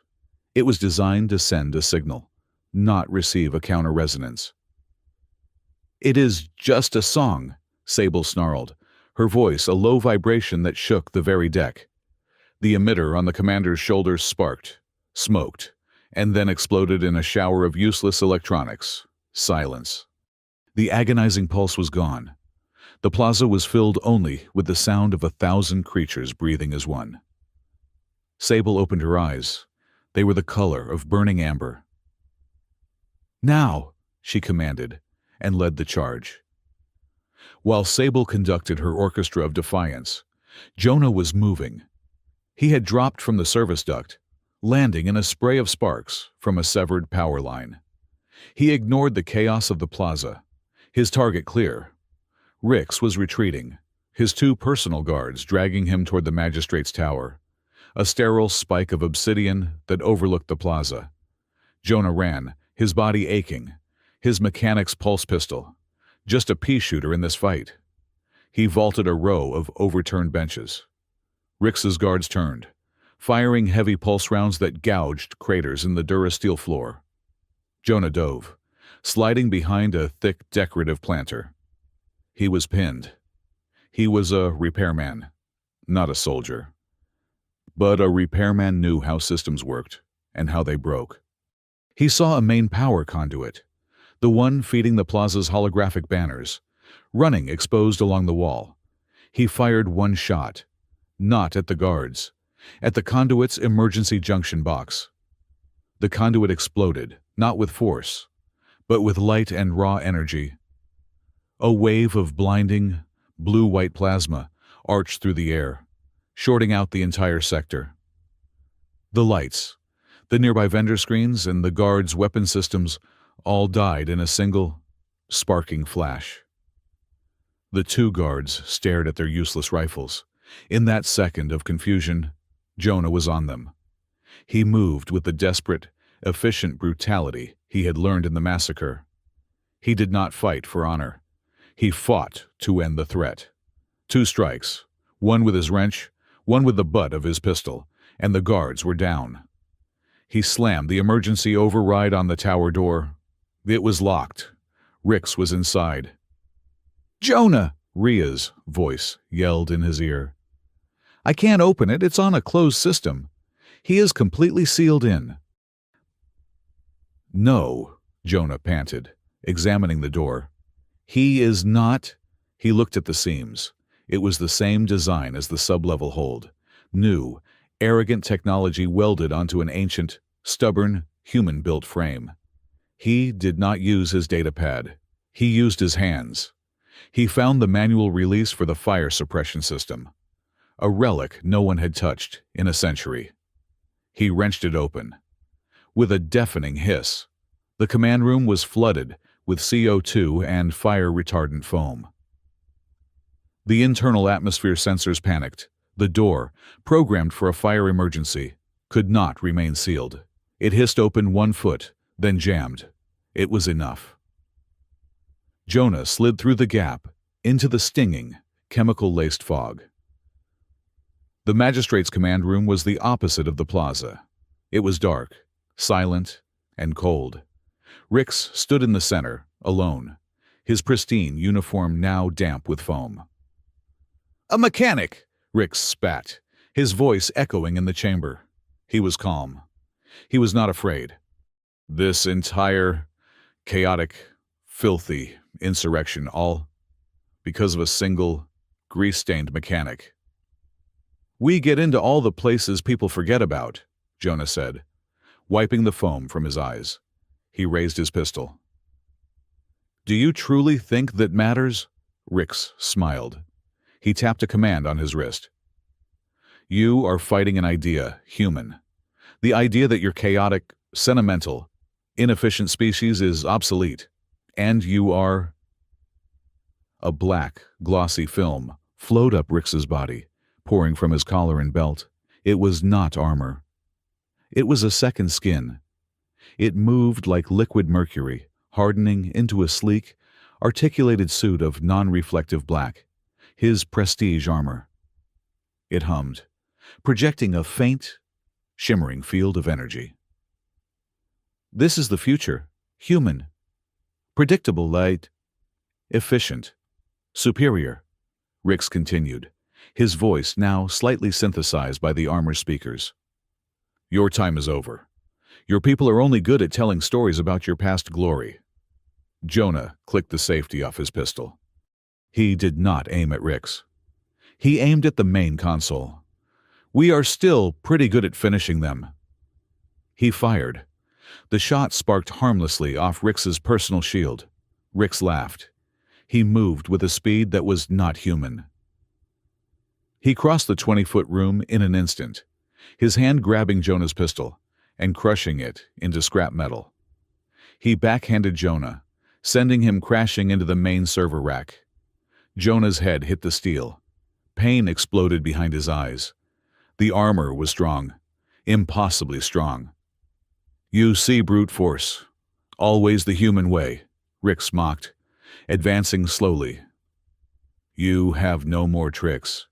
You have no more ancient code. It is just you and me." Jonah spit blood onto the floor. "You are right. It is just you and me." Rix lunged, his fist cocked for a blow that would shatter Jonah's skull. Jonah did not dodge. He did not block. He simply observed. He was a mechanic. He read schematics. And Rix, for all his power, was just another machine. He saw the pattern. Rix inhaled sharply, just before a power-assisted strike. The shield around his joints flickered, thinnest at the elbow and knee, to allow for movement. The armor drew power from a humming pack on its back, and its boots magnetized to the floor for traction. A process that took 1/10 of a second. Rix was a schematic, and Jonah knew how to read him. Rix struck. Jonah moved, not backward, but inside the punch, slipping under the arc. He jammed his heavy-duty wrench into the armor's elbow joint, right where the shield flickered. It was not a damaging blow, but it was a system error. The armor's limbs seized, its internal diagnostics fighting the foreign object. Rix roared in frustration, pulling his arm free. You are only delaying the inevitable. That is the human specialty, Jonah grunted, rolling as Rix kicked. The blow shattering the server rack where he had been a second before. Jonah was not fighting the armor. He was fighting the room. He grabbed a handful of severed data cables from the broken server and threw them. They were useless, but Rax flinched, his shield flaring to incinerate them. In that moment of distraction, Jonah slid across the floor, grabbing a pressurized fire extinguisher. Rix turned, tracking him. Pathetic, Jonah blasted him in the face, not with foam, with pure, concentrated, freezing cold CO2. The armor's external sensors, coated in instant frost, went blind. Rix fired his energy weapons wildly, lasers slicing through the dark, smoky room, missing Jonah entirely. I can read you. Rix, Jonah called from the shadows. I know your habits. You rely on your tech. You never look at what is underneath.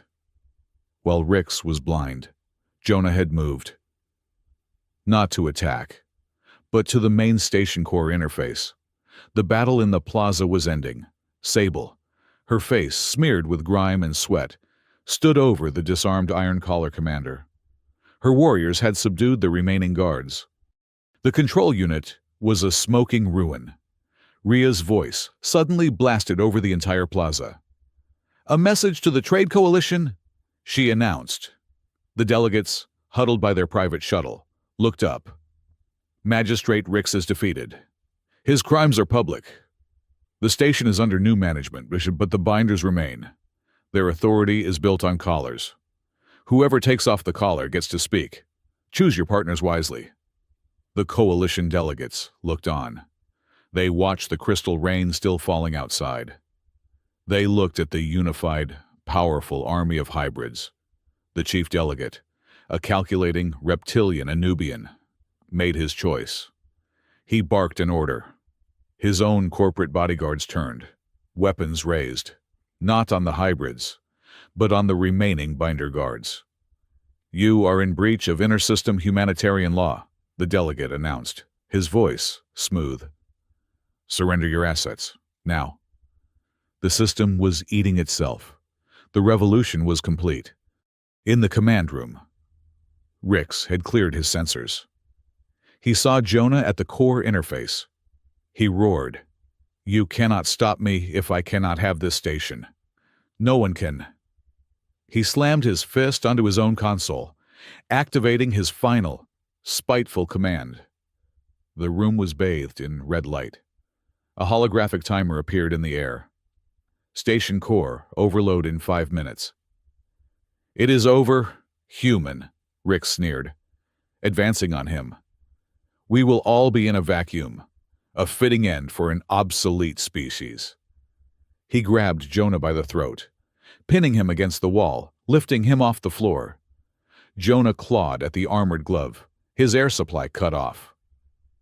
This is where you are wrong, Jonah gasped.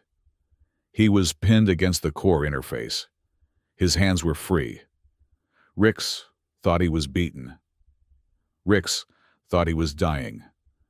Jonah's fingers, slick with his own blood, flew across the panel. He was not trying to stop the countdown. He was logging in. Sovereign override, he typed, his vision tunneling. Humanity custodian. Command nullify localized self-destruct. Authorization mandate preserve life. The station's core, the ancient, human-built machine, answered him. A synthesized voice filled the room, calm and female. Authorization recognized. Sovereign mandate. Magistrate-level command is nullified. Core locked. Stability at 100%. The red lights vanished. The 5-minute timer disappeared. Rix's grip slackened in pure, uncomprehending shock. No. No, that is not possible. The core belongs to the magistrate. It belongs to the people, Rix! Jonah gasped, dropping to the floor. You just forgot. Humans are obsolete, Rix screamed, his mind finally breaking. You are a ghost, a Relica story. We are more stubborn than vacuum, Jonah replied, pushing himself up. Rix raised his fist for the final, killing blow. He was all rage, no technique. He left himself wide open. Jonah saw it, the power source. A glowing, azure port on the center of the armor's chest. Jonah did not block the punch. He moved inside it just as he had before. He jammed his specialized, magnetized repair tool, the one he had used on Sable's cage, deep into the power port. He did not just sever ties. He completed the circuit. Rix's cry was cut short. The prestige armor, fed its own billion-watt power supply, seized. Every nanite, every joint, every synthetic muscle froze solid. Rix crashed to the floor, his armored body rigid as a statue. His eyes, wide with terror, were the only things that could move. He was trapped, paralyzed inside his own perfect, efficient technology. Jonah knelt beside him, his breath ragged. He looked at the man who had built an empire on slavery. You wanted perfect biological control, Jonah panted. Now you have it. He turned and left the tower. The plaza was quiet. The fighting was over. The crystal rain still fell. Medics were moving through the crowd. Jonah emerged, bleeding, bruised, his coveralls torn. He looked like what he was, a mechanic who had just finished a very, very hard job. He saw Sable. She was standing over the paralyzed Rix, whom her warriors had dragged from the tower. Her claws were extended. She was shaking, her gaze fixed on the man who had stolen her mother's song. Jonah did not move toward her. He did not speak. He trusted her. Sable looked at the cowering, terrified eyes inside the frozen armor. She saw the binder's ceremonial chains polished, cruel instruments of order lying discarded on the stage. She remembered the cage. She remembered the growl in her throat. She remembered Jonah's hand on her head. You're safe if you choose to be. She retracted her claws. She picked up the ceremonial chains. She wrapped them, not around Rix's frozen armor, but around the defeated Iron Collar commander. She secured the other end to Rix's statue-like form, binding them together. She turned to the hushed plaza. Her voice, weary but strong, was carried by the newly liberated PA system. They taught us violence, she said, her voice echoing in the vast space. They built this station out of fear. But justice does not begin with a killing blow. Justice begins by refusing to repeat the violence we have suffered. The crowd, human, hybrid, and alien, erupted in a roar of approval that shook the station. Jonah walked forward, his body screaming in protest. The Trade Coalition delegates, their faces pale, hurried to intercept him. Who are you? The Anubian delegate asked, his voice shaking. That shield that Core overrides is ancient Earth authority. Jonah ignored the question. His eyes were on Sable. He looked at the delegates. Rix is a criminal, Jonah said, his voice raw. His partners are accessories, but this station needs order. He pointed to the center of the plaza.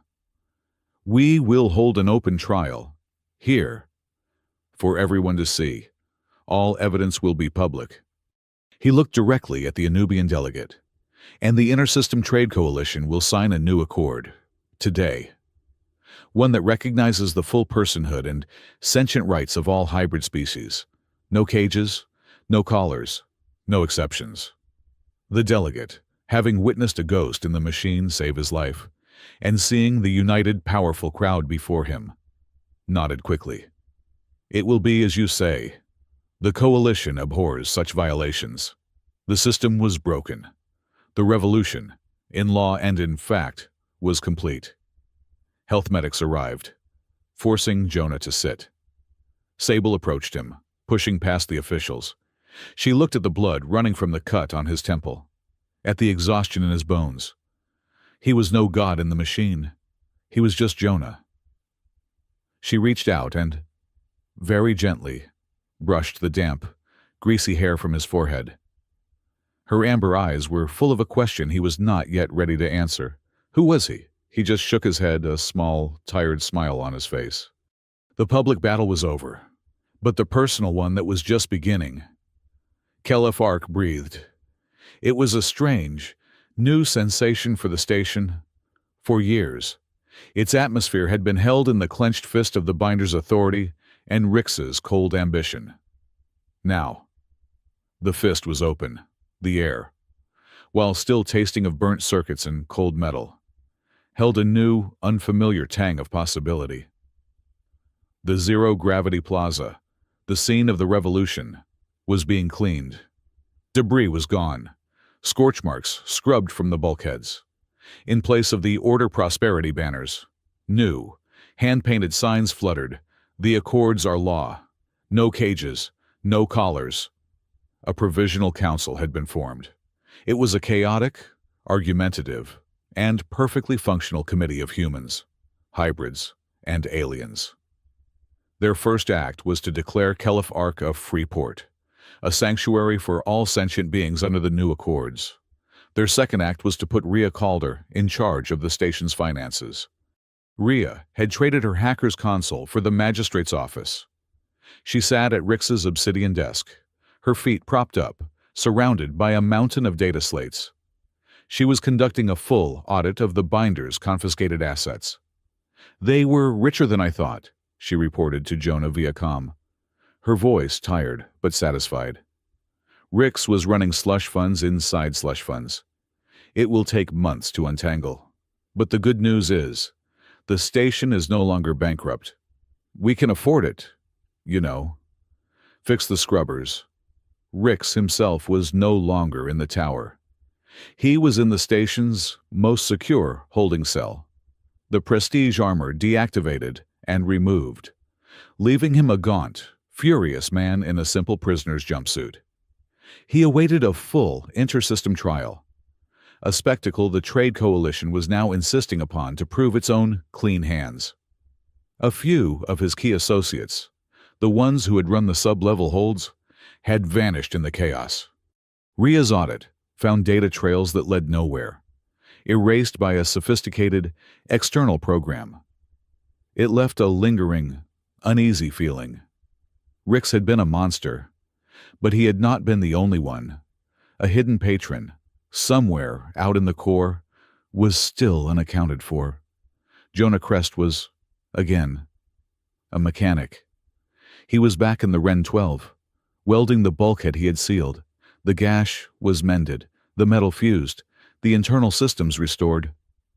The small cabin was, for the most part, exactly as it had been. He repaired his workbench. He recalibrated the nutrient synthesizer. He had not left. The station now saw him as a myth.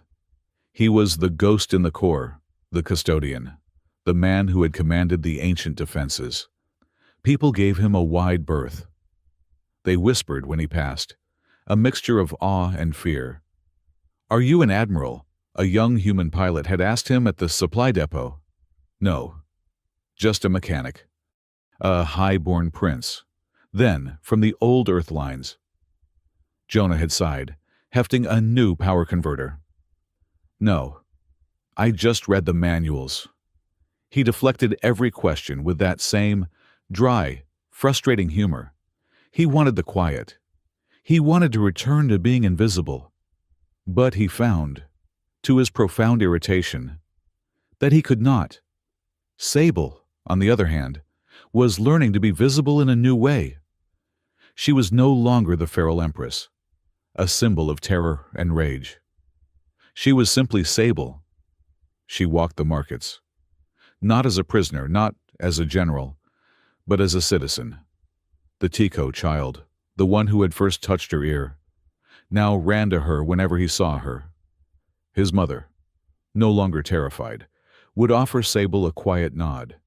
The child, Tico, had given her a gift, a bright blue ribbon, which he had tied, with great seriousness, around one of her tall, auburn ears.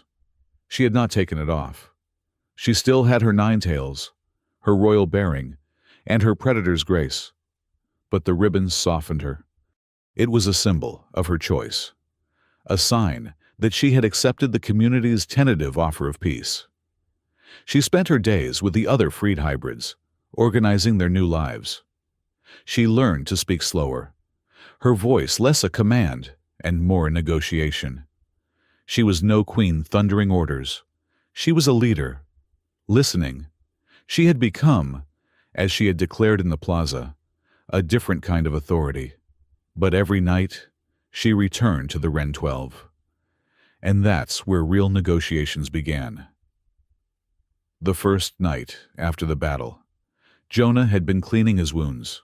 Sable had entered, her blue ribbon a stark contrast to the grime on her face. They stood in silence for a minute. The cabin, which had been a war room, was now just a small, cramped metal box. "So," Jonah had finally said, gesturing to her cot, "your corner is still there, and your hammock is still yours." She had replied. It was an awkward, unstated truce. But that night she did not go to her cot. She sat in her nest of blankets, watching him. He eventually gave up trying to sleep and sat at his workbench. "You are not leaving," she stated, her voice quiet. "The bulkhead is still patched," Jonah replied, not looking at her. "The job is not finished." "The job is finished. Rix is in a cell. The accords are signed." "The welding is not finished," he said, stubbornly. Sable accepted this for what it was, an evasion. Their life fell into a new, strange rhythm, a domesticity neither of them had ever known, forged in the aftermath of a revolution. It was a therapy of small, mundane arguments. "My coffee is gone," Jonah complained one morning, staring at the synthesizer. "And it has been replaced with scented water." "It is called tea," Sable replied from her nest, where she was sipping a steaming cup. "The Volani blend. It calms the blood. Your brown, bitter liquid makes you twitch. I like twitching. Twitching gets the repairs done." "You will drink the tea," she said, her tone leaving no room for argument. "Your blood is too loud," Jonah grumbled. But he drank the tea. He found, to his annoyance, that it was actually very good. The next battle was over the blankets. "This is illogical," Jonah stated, holding up the thick, rough blanket he had given her. "It is 5 degrees colder on the floor by the viewport than it is in the hammock. The hammock has better heat circulation. You are taking the cold corner by choice." "It is my corner," Sable said, snatching the blanket back. "I have a nice view. The hammock swings. It is untrustworthy. It is a hammock. It is supposed to swing. And I am supposed to be on solid ground. We are on a space station." "Sable." "None of this is solid ground." She had no reply for that. So, she simply took her blanket, went to her corner, and turned her back on him, her 9 tails creating a very effective privacy screen. That night, Jonah woke, cold. He was in his hammock, and his own thinner blanket was missing. He looked over. Sable was asleep in her cot, but she was covered by 2 blankets, his and hers. He got up, sighed, and went to the locker to get a spare heating coil. But the most consistent, low-grade conflict was about her ears. They fascinated Jonah. They were more expressive than any human face. They swiveled, they flattened, they perked, they drooped. "Stop that," he said one evening. He was trying to read a complex schematic. She was grooming her tails, and her ears were twitching at every small sound the station made. "Stop what? The ear thing. It is distracting." "My ears are listening. They are loud listeners." She paused, her head tilted. Your face is distracting. It creases in the middle when you are confused. It is loud. Jonah put his hand to his forehead. He was, in fact, creasing. Fine. Truce. Your ears can be loud if my face can be creased. This domesticity was healing them. The small, pointless arguments about tea and blankets were pushing out the larger, silent traumas. They were learning to share a space. They were learning to build a home that was not defined by a shared battle, but by a shared morning ritual.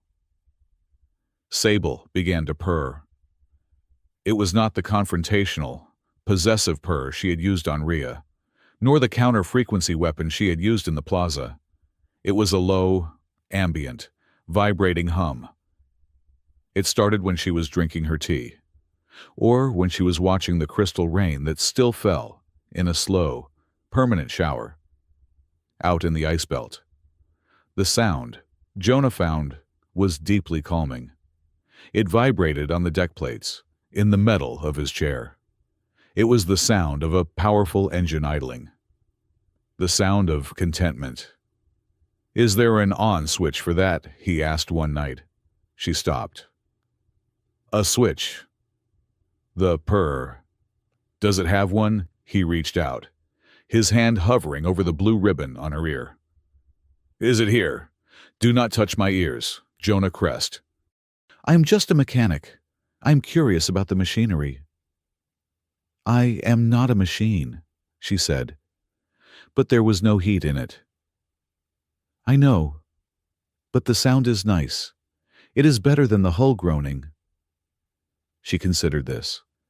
"The switch is not in my ears. It is when the air is still. When there is no screaming," she looked at him. "When you are not drinking your bitter twitching liquid." The Clef Arc community was healing too. The Revolution's stories were already legendary. And at its center was the strange, stubborn resilience of the human mechanic. The Kathak, a species that valued strength, had seen Jonah take down Rix's guards not with power, but with cleverness. The Tico, who valued community, saw him as the man who had brought their families back together. They had seen a human who, despite being outnumbered and outgunned, had used ancient code, biting sarcasm, and a deep knowledge of how things worked to dismantle an unbeatable system. He had not done it with rage. He had done it with a kind of weary, responsible anger. He had not sought to conquer. He had sought to fix it. A new one. Humanity persistence was quietly replacing the old, faded idea of humanity. First, a slogan of galactic conquest and arrogance. Humanity is responsible. Humanity is surprisingly funny at its worst moments. The old humans had not vanished. They had just adapted. They had learned to be quiet. And they had, apparently, kept the keys to the entire house. The new domestic peace, however, could not last. The silence, now that the screaming had stopped, left room for the quieter, more dangerous questions. One night, the station was cold. The ice belt glittered outside. Jonah was at his workbench, sipping his tea. Sable was curled in her nest. The only sound was her low, steady purr. "Jonah," she said, her voice soft. "Who are you?" His hand froze on his cup. He did not turn. "I am a mechanic. I will fix things." "You fix space stations," she said, her voice knowing. "You command ancient defenses. You override station cores. You speak in a dead human language that the station itself obeys. That is not a mechanic." He let out a long, slow breath and turned to face her. Her amber eyes were on him, patient, intelligent, and unyielding. She deserved the truth. He owed her that. "The massacre," he began, his voice rough. The one that haunts me. It was not just a raid. It was my family and my home. A listening post, way out on the fringes, We were caretakers. Caretakers of what? Of the old systems. Those from the first human expansion. My family were the ones who kept the keys, passed them down. We were meant to be invisible, just caretakers. He looked at his hands. When the raiders came, they burned it all. They were looking for the keys, the codes. I was the only one who escaped. I have been running ever in. You are not running, she interrupted, her voice firm. You are here. I am here because I broke one rule. I stayed hidden. I stayed invisible. Until Rix, until you. I was not supposed to interfere. Sable rose from her nest. She crossed the small cabin and sat on the floor in front of his workbench, looking up at him. You have this power, she said, her voice barely a whisper. This authority, the power of the old humans, the power to lock and unlock the galaxy. It makes you important. She looked down at her own hands, her claws clicking softly on the deck. I am not an Empress. That was a title my people gave me because I was the last one standing. I am the feral one. Jonah. When the fire came when I was captured, I was so afraid. I hurt one of my guards. I did not mean to. I lost control. She was trembling. You see me as a queen, but I am just a symbol. And I am afraid. When this is all over, when your trial for Rix is done, you will have to be that custodian. You will be too large for this cabin. Too large for me. And I will lose my home, again. Jonah looked at her, at this magnificent, powerful creature, finally confessing the one fear that had haunted her, the fear of her own past, the fear of his future. He wanted, more than anything, to tell her everything. To tell her that the title of custodian of the Black Warrant was not a crown, but a burden, a sentence, a promise he had made to his dying family to use the power only to unmake systems of oppression. He wanted to tell her that he was not running. He was hiding from the political forces that would turn him into a weapon, the very thing he had fought against. He wanted to tell her that her feral past did not matter, that her losing control was just a symptom of the horror she had endured, not a definition of who she was. He wanted to tell her that his power felt like a cold, empty void compared to the warmth of her purr in the dark. He opened his mouth, and he closed it. He could not yet. To name it, to name himself, would be to summon the ghosts he was not ready to face. It would put her in even more danger. Sable, he said, his voice quiet. I cannot be that person, not yet. Maybe not ever. He reached out and, this time, he did touch her ear. He gently stroked the blue ribbon. This cabin, this life, it is the only thing that has felt real in 10 years. He leaned forward, his forehead almost touching hers. For now, home is more important than a title. She searched his eyes, looking for the lie. She found none, only a deep, shared exhaustion, and a deeper, shared need. She nodded. It was enough. For now. She did not go back to her cot. The floor was cold. He was warm. She rose, stepped over his workbench, and settled herself, with a surprising lightness, into his lap. It was a tight fit. He was wedged against his console, and she was a full-grown, nine-tailed Vulcaran. It was awkward, cramped, and ridiculous. And it was the most comfortable either had ever been.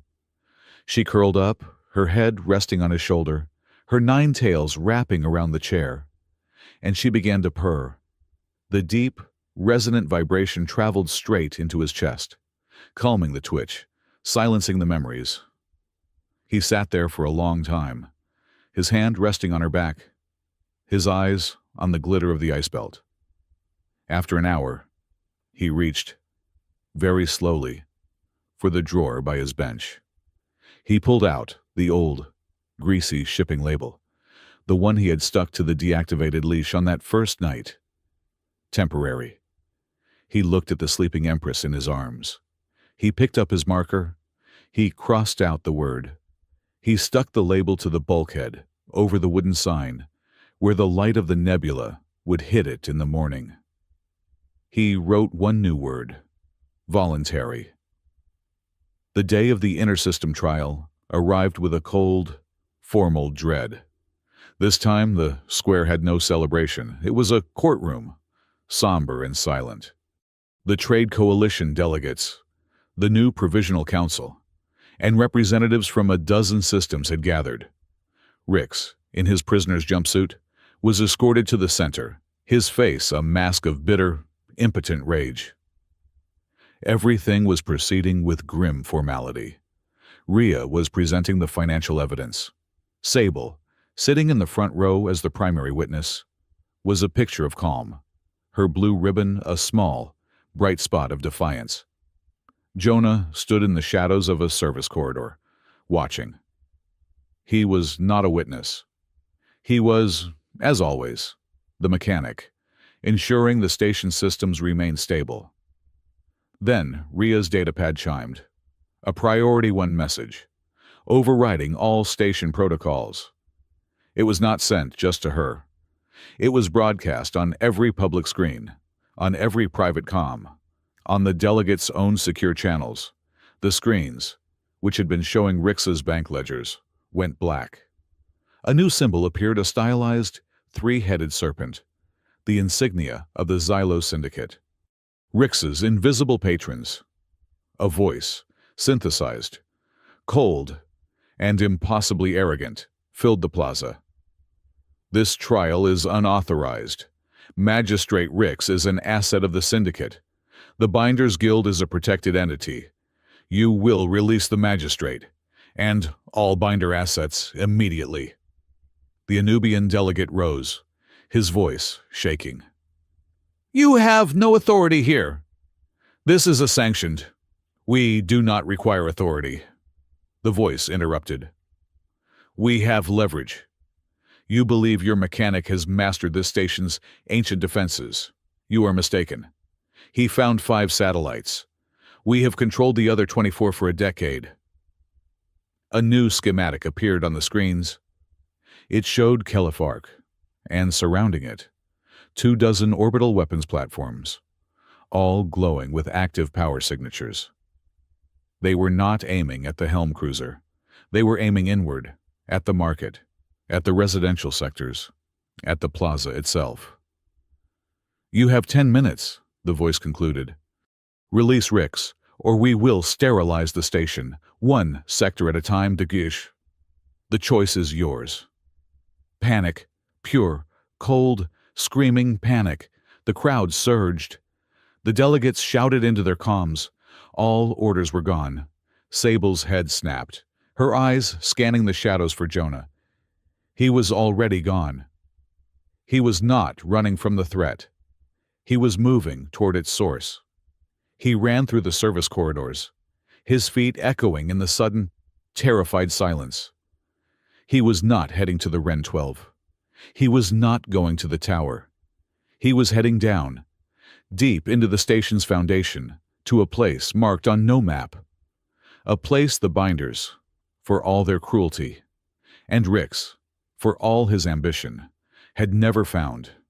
He called it the Sacrarium.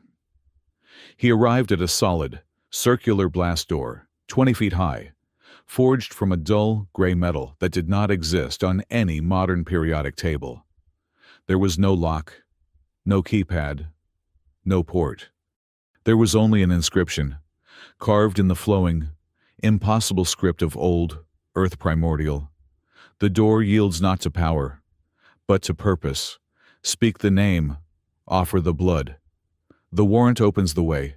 Jonah stood before it, his breath fogging in the cold. This was it, the end of his hiding. Rhea, he said into his private comm, listen to me. You have to calm the plaza, Buy me 5 minutes.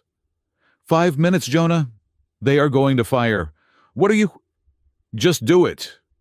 He turned back to the door. He placed his palm flat against the cold metal. I am Jonah Crest, he said, his voice echoing, last of the line. I am here to claim authority. The door did not move. Of course not, he muttered. Never the easy way. He took a small, sharp tool from his belt. He did not hesitate. He sliced a thin, shallow cut across his own palm. Blood, dark and human, welled in the wound. He pressed his bleeding hand back to the center of the door, over the carved outline of a key. I am the custodian, he said, his voice no longer that of a mechanic, but of something ancient. I hold the black warrant. I am here to dissolve an unjust power and protect the innocent. By the blood of the first accord, open. For a second. Nothing. Then I key. A line of pale blue light traced the symbol of the key, illuminated by his blood. There was a sound like a cathedral bell ringing, a vibration that shook his bones. With a groan of metal, untouched for 1,000 years. The massive circular door split down the middle and retracted into the walls. Jonah stepped inside. He was in the true core of Kelefark. It was not a room of wires and conduits. It was a vast, dark chamber, and in its center floated a single, simple, brushed steel console. The first one. The one from which all other human stations had been born. This was his inheritance. This was his burden. He was the custodian of the Black Warrant, the last in a line of hereditary guardians, vested with the ultimate, archaic authority of old Earth, an authority to unilaterally dissolve any regime, corporation, or power structure, interstellar or local, that profited from slavery or systemic oppression. His family had hidden, protecting this power, refusing to let it be used as a political weapon. And for that, they had been massacred by those who wanted it. He had run. He had hidden. He had pretended to be a simple mechanic, afraid of what this power would make him. Now, he had no choice. He placed his bleeding palm on the console. The dark room flooded with soft, blue light. The system recognized him. Greetings, custodian. The calm, female voice of the station core said. Your authority is confirmed. What is your edict? He saw the tactical display, the Xylos Syndicate's shadow fleet, the 24 orbital platforms, their firing solutions locked on civilian targets. The threat, Jonah said, his voice cold. The Syndicate-controlled platforms. Disarm them. Negative, the core replied. Their core protocols have been corrupted. They will not accept a disarm command. Then override them. Full system authority, my authority. Acknowledged. A full override requires a mandate. Please state the mandate.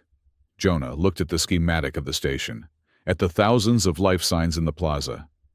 He thought of Sable. Humanity Edict, he commanded. All systems, all platforms, all defenses in this sector. You will shift targeting priority. Your new mandate is civilian protection.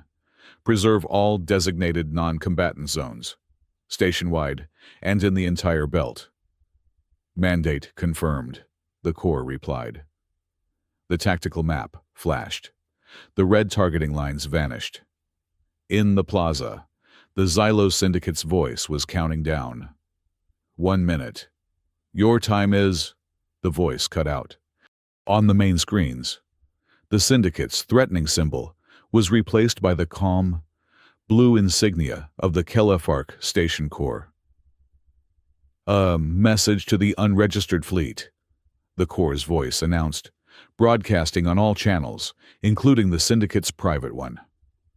Your control of the peripheral weapons array is terminated. A new edict is in effect. All offensive actions against civilian targets are now impossible. In the Shadow Fleet, The Syndicate commander stared at his console. His fire command was grayed out. A new icon had appeared. It was the ancient, feared symbol of the Black Warrant. "This is impossible," the commander roared. "He is a ghost. Fire manually." "Negative, Commander," his tactical officer stammered. "The platforms, they are retargeting. They are locking on us." The Syndicate's threat had backfired. By activating the platforms, they had given Jonah control of them. Threatening the station, they had given him their exact location. Jonah watched the tactical display. The 24 platforms now had firing solutions on the Shadow Fleet. He had them. He could destroy them. He could avenge his family. He could end the Xylo Syndicate's reign of terror in this sector with a single word. He thought of the massacre, the fire, the screaming. He thought of Sable, binding Rix with chains instead of claws. Justice begins with refusing to repeat violence. "Core," Jonah said, his voice quiet. "Open a channel, all frequencies, to the Shadow Fleet." "Channel open, Custodian." "This is the Custodian of the Black Warrant," Jonah announced, his voice echoing in the bridges of 24 ships. "Your weapons are now mine. Your engines are targeted. You cannot win. You cannot run. But you will not be destroyed." He took a breath. "I am offering you a choice. Surrender. Power down your weapons and engines and await trial. Any ship that attempts to fire or to jump to FTL will be disabled. Not destroyed. Disabled." "My justice is not your cruelty." He looked at the tactical map. For a long, agonizing 10 seconds, the fleet held. Then, one by one, their weapon signatures and engine readouts blinked from red to green. Humanity, stubborn, responsible.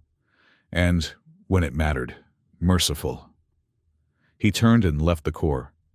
The great gray door sealed behind him, locking the secret once more. He walked back to the plaza. It was silent.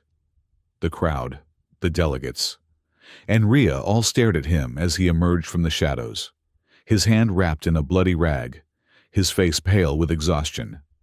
He was no longer just Jonah the mechanic. They knew. He walked past deputies, past Rhea, past the condemned Rix. He walked straight to Sable. She stood, her amber eyes searching for him.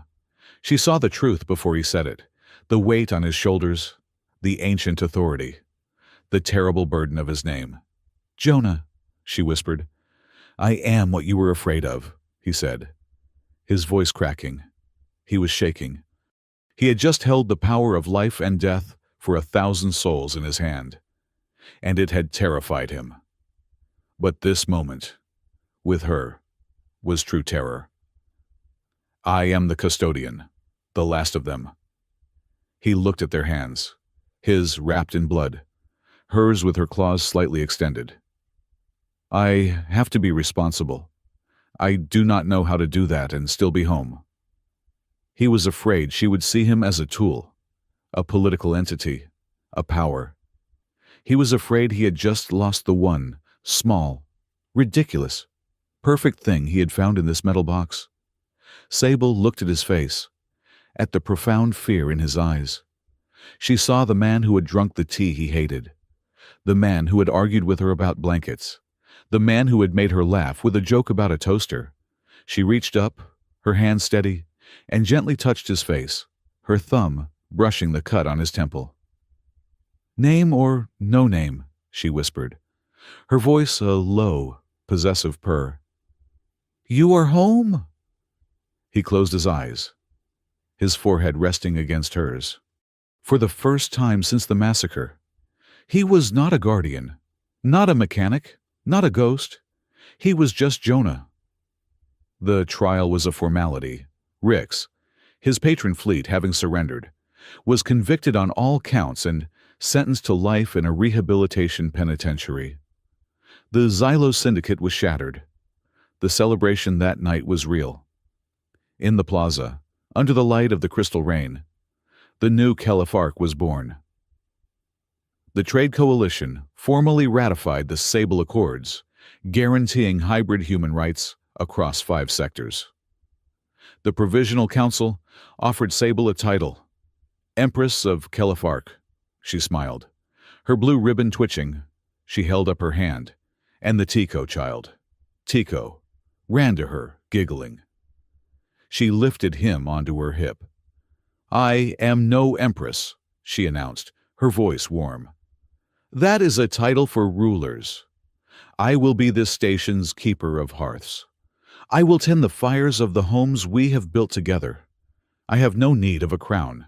She gently touched the ribbon in her ear. "This is more than enough." In the magistrate's office, Rhea slid a final data pad across the desk to Jonah. "Well, custodian," she said, savoring the title. "It is all done. The Binder dissolution order. All their assets, and all Rix's, have been seized. We've set up the Hybrid Human Reconstruction Fund. We can rebuild half the sector with this." Jonah picked up the stylus.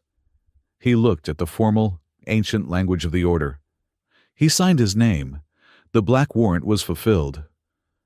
"So," Rhea said, leaning back, "are you going to continue pretending to be a mechanic?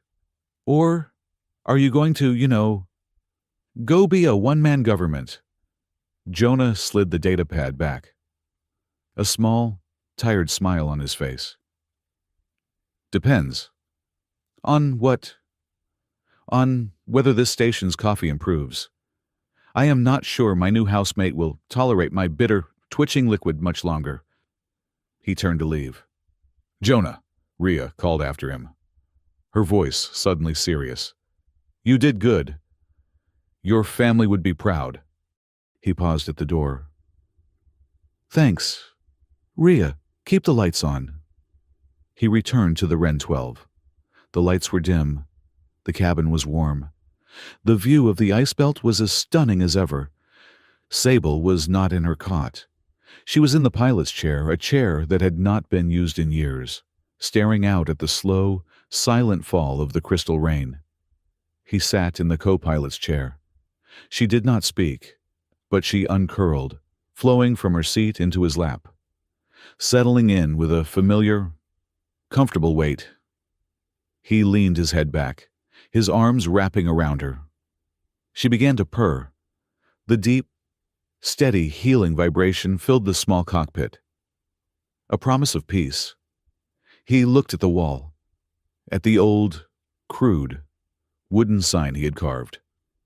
No cages, no collars. Sometime, while he had been gone, she had found his marker. A new line had been added, beneath his. The handwriting was elegant, precise, and strong. By choice, by love.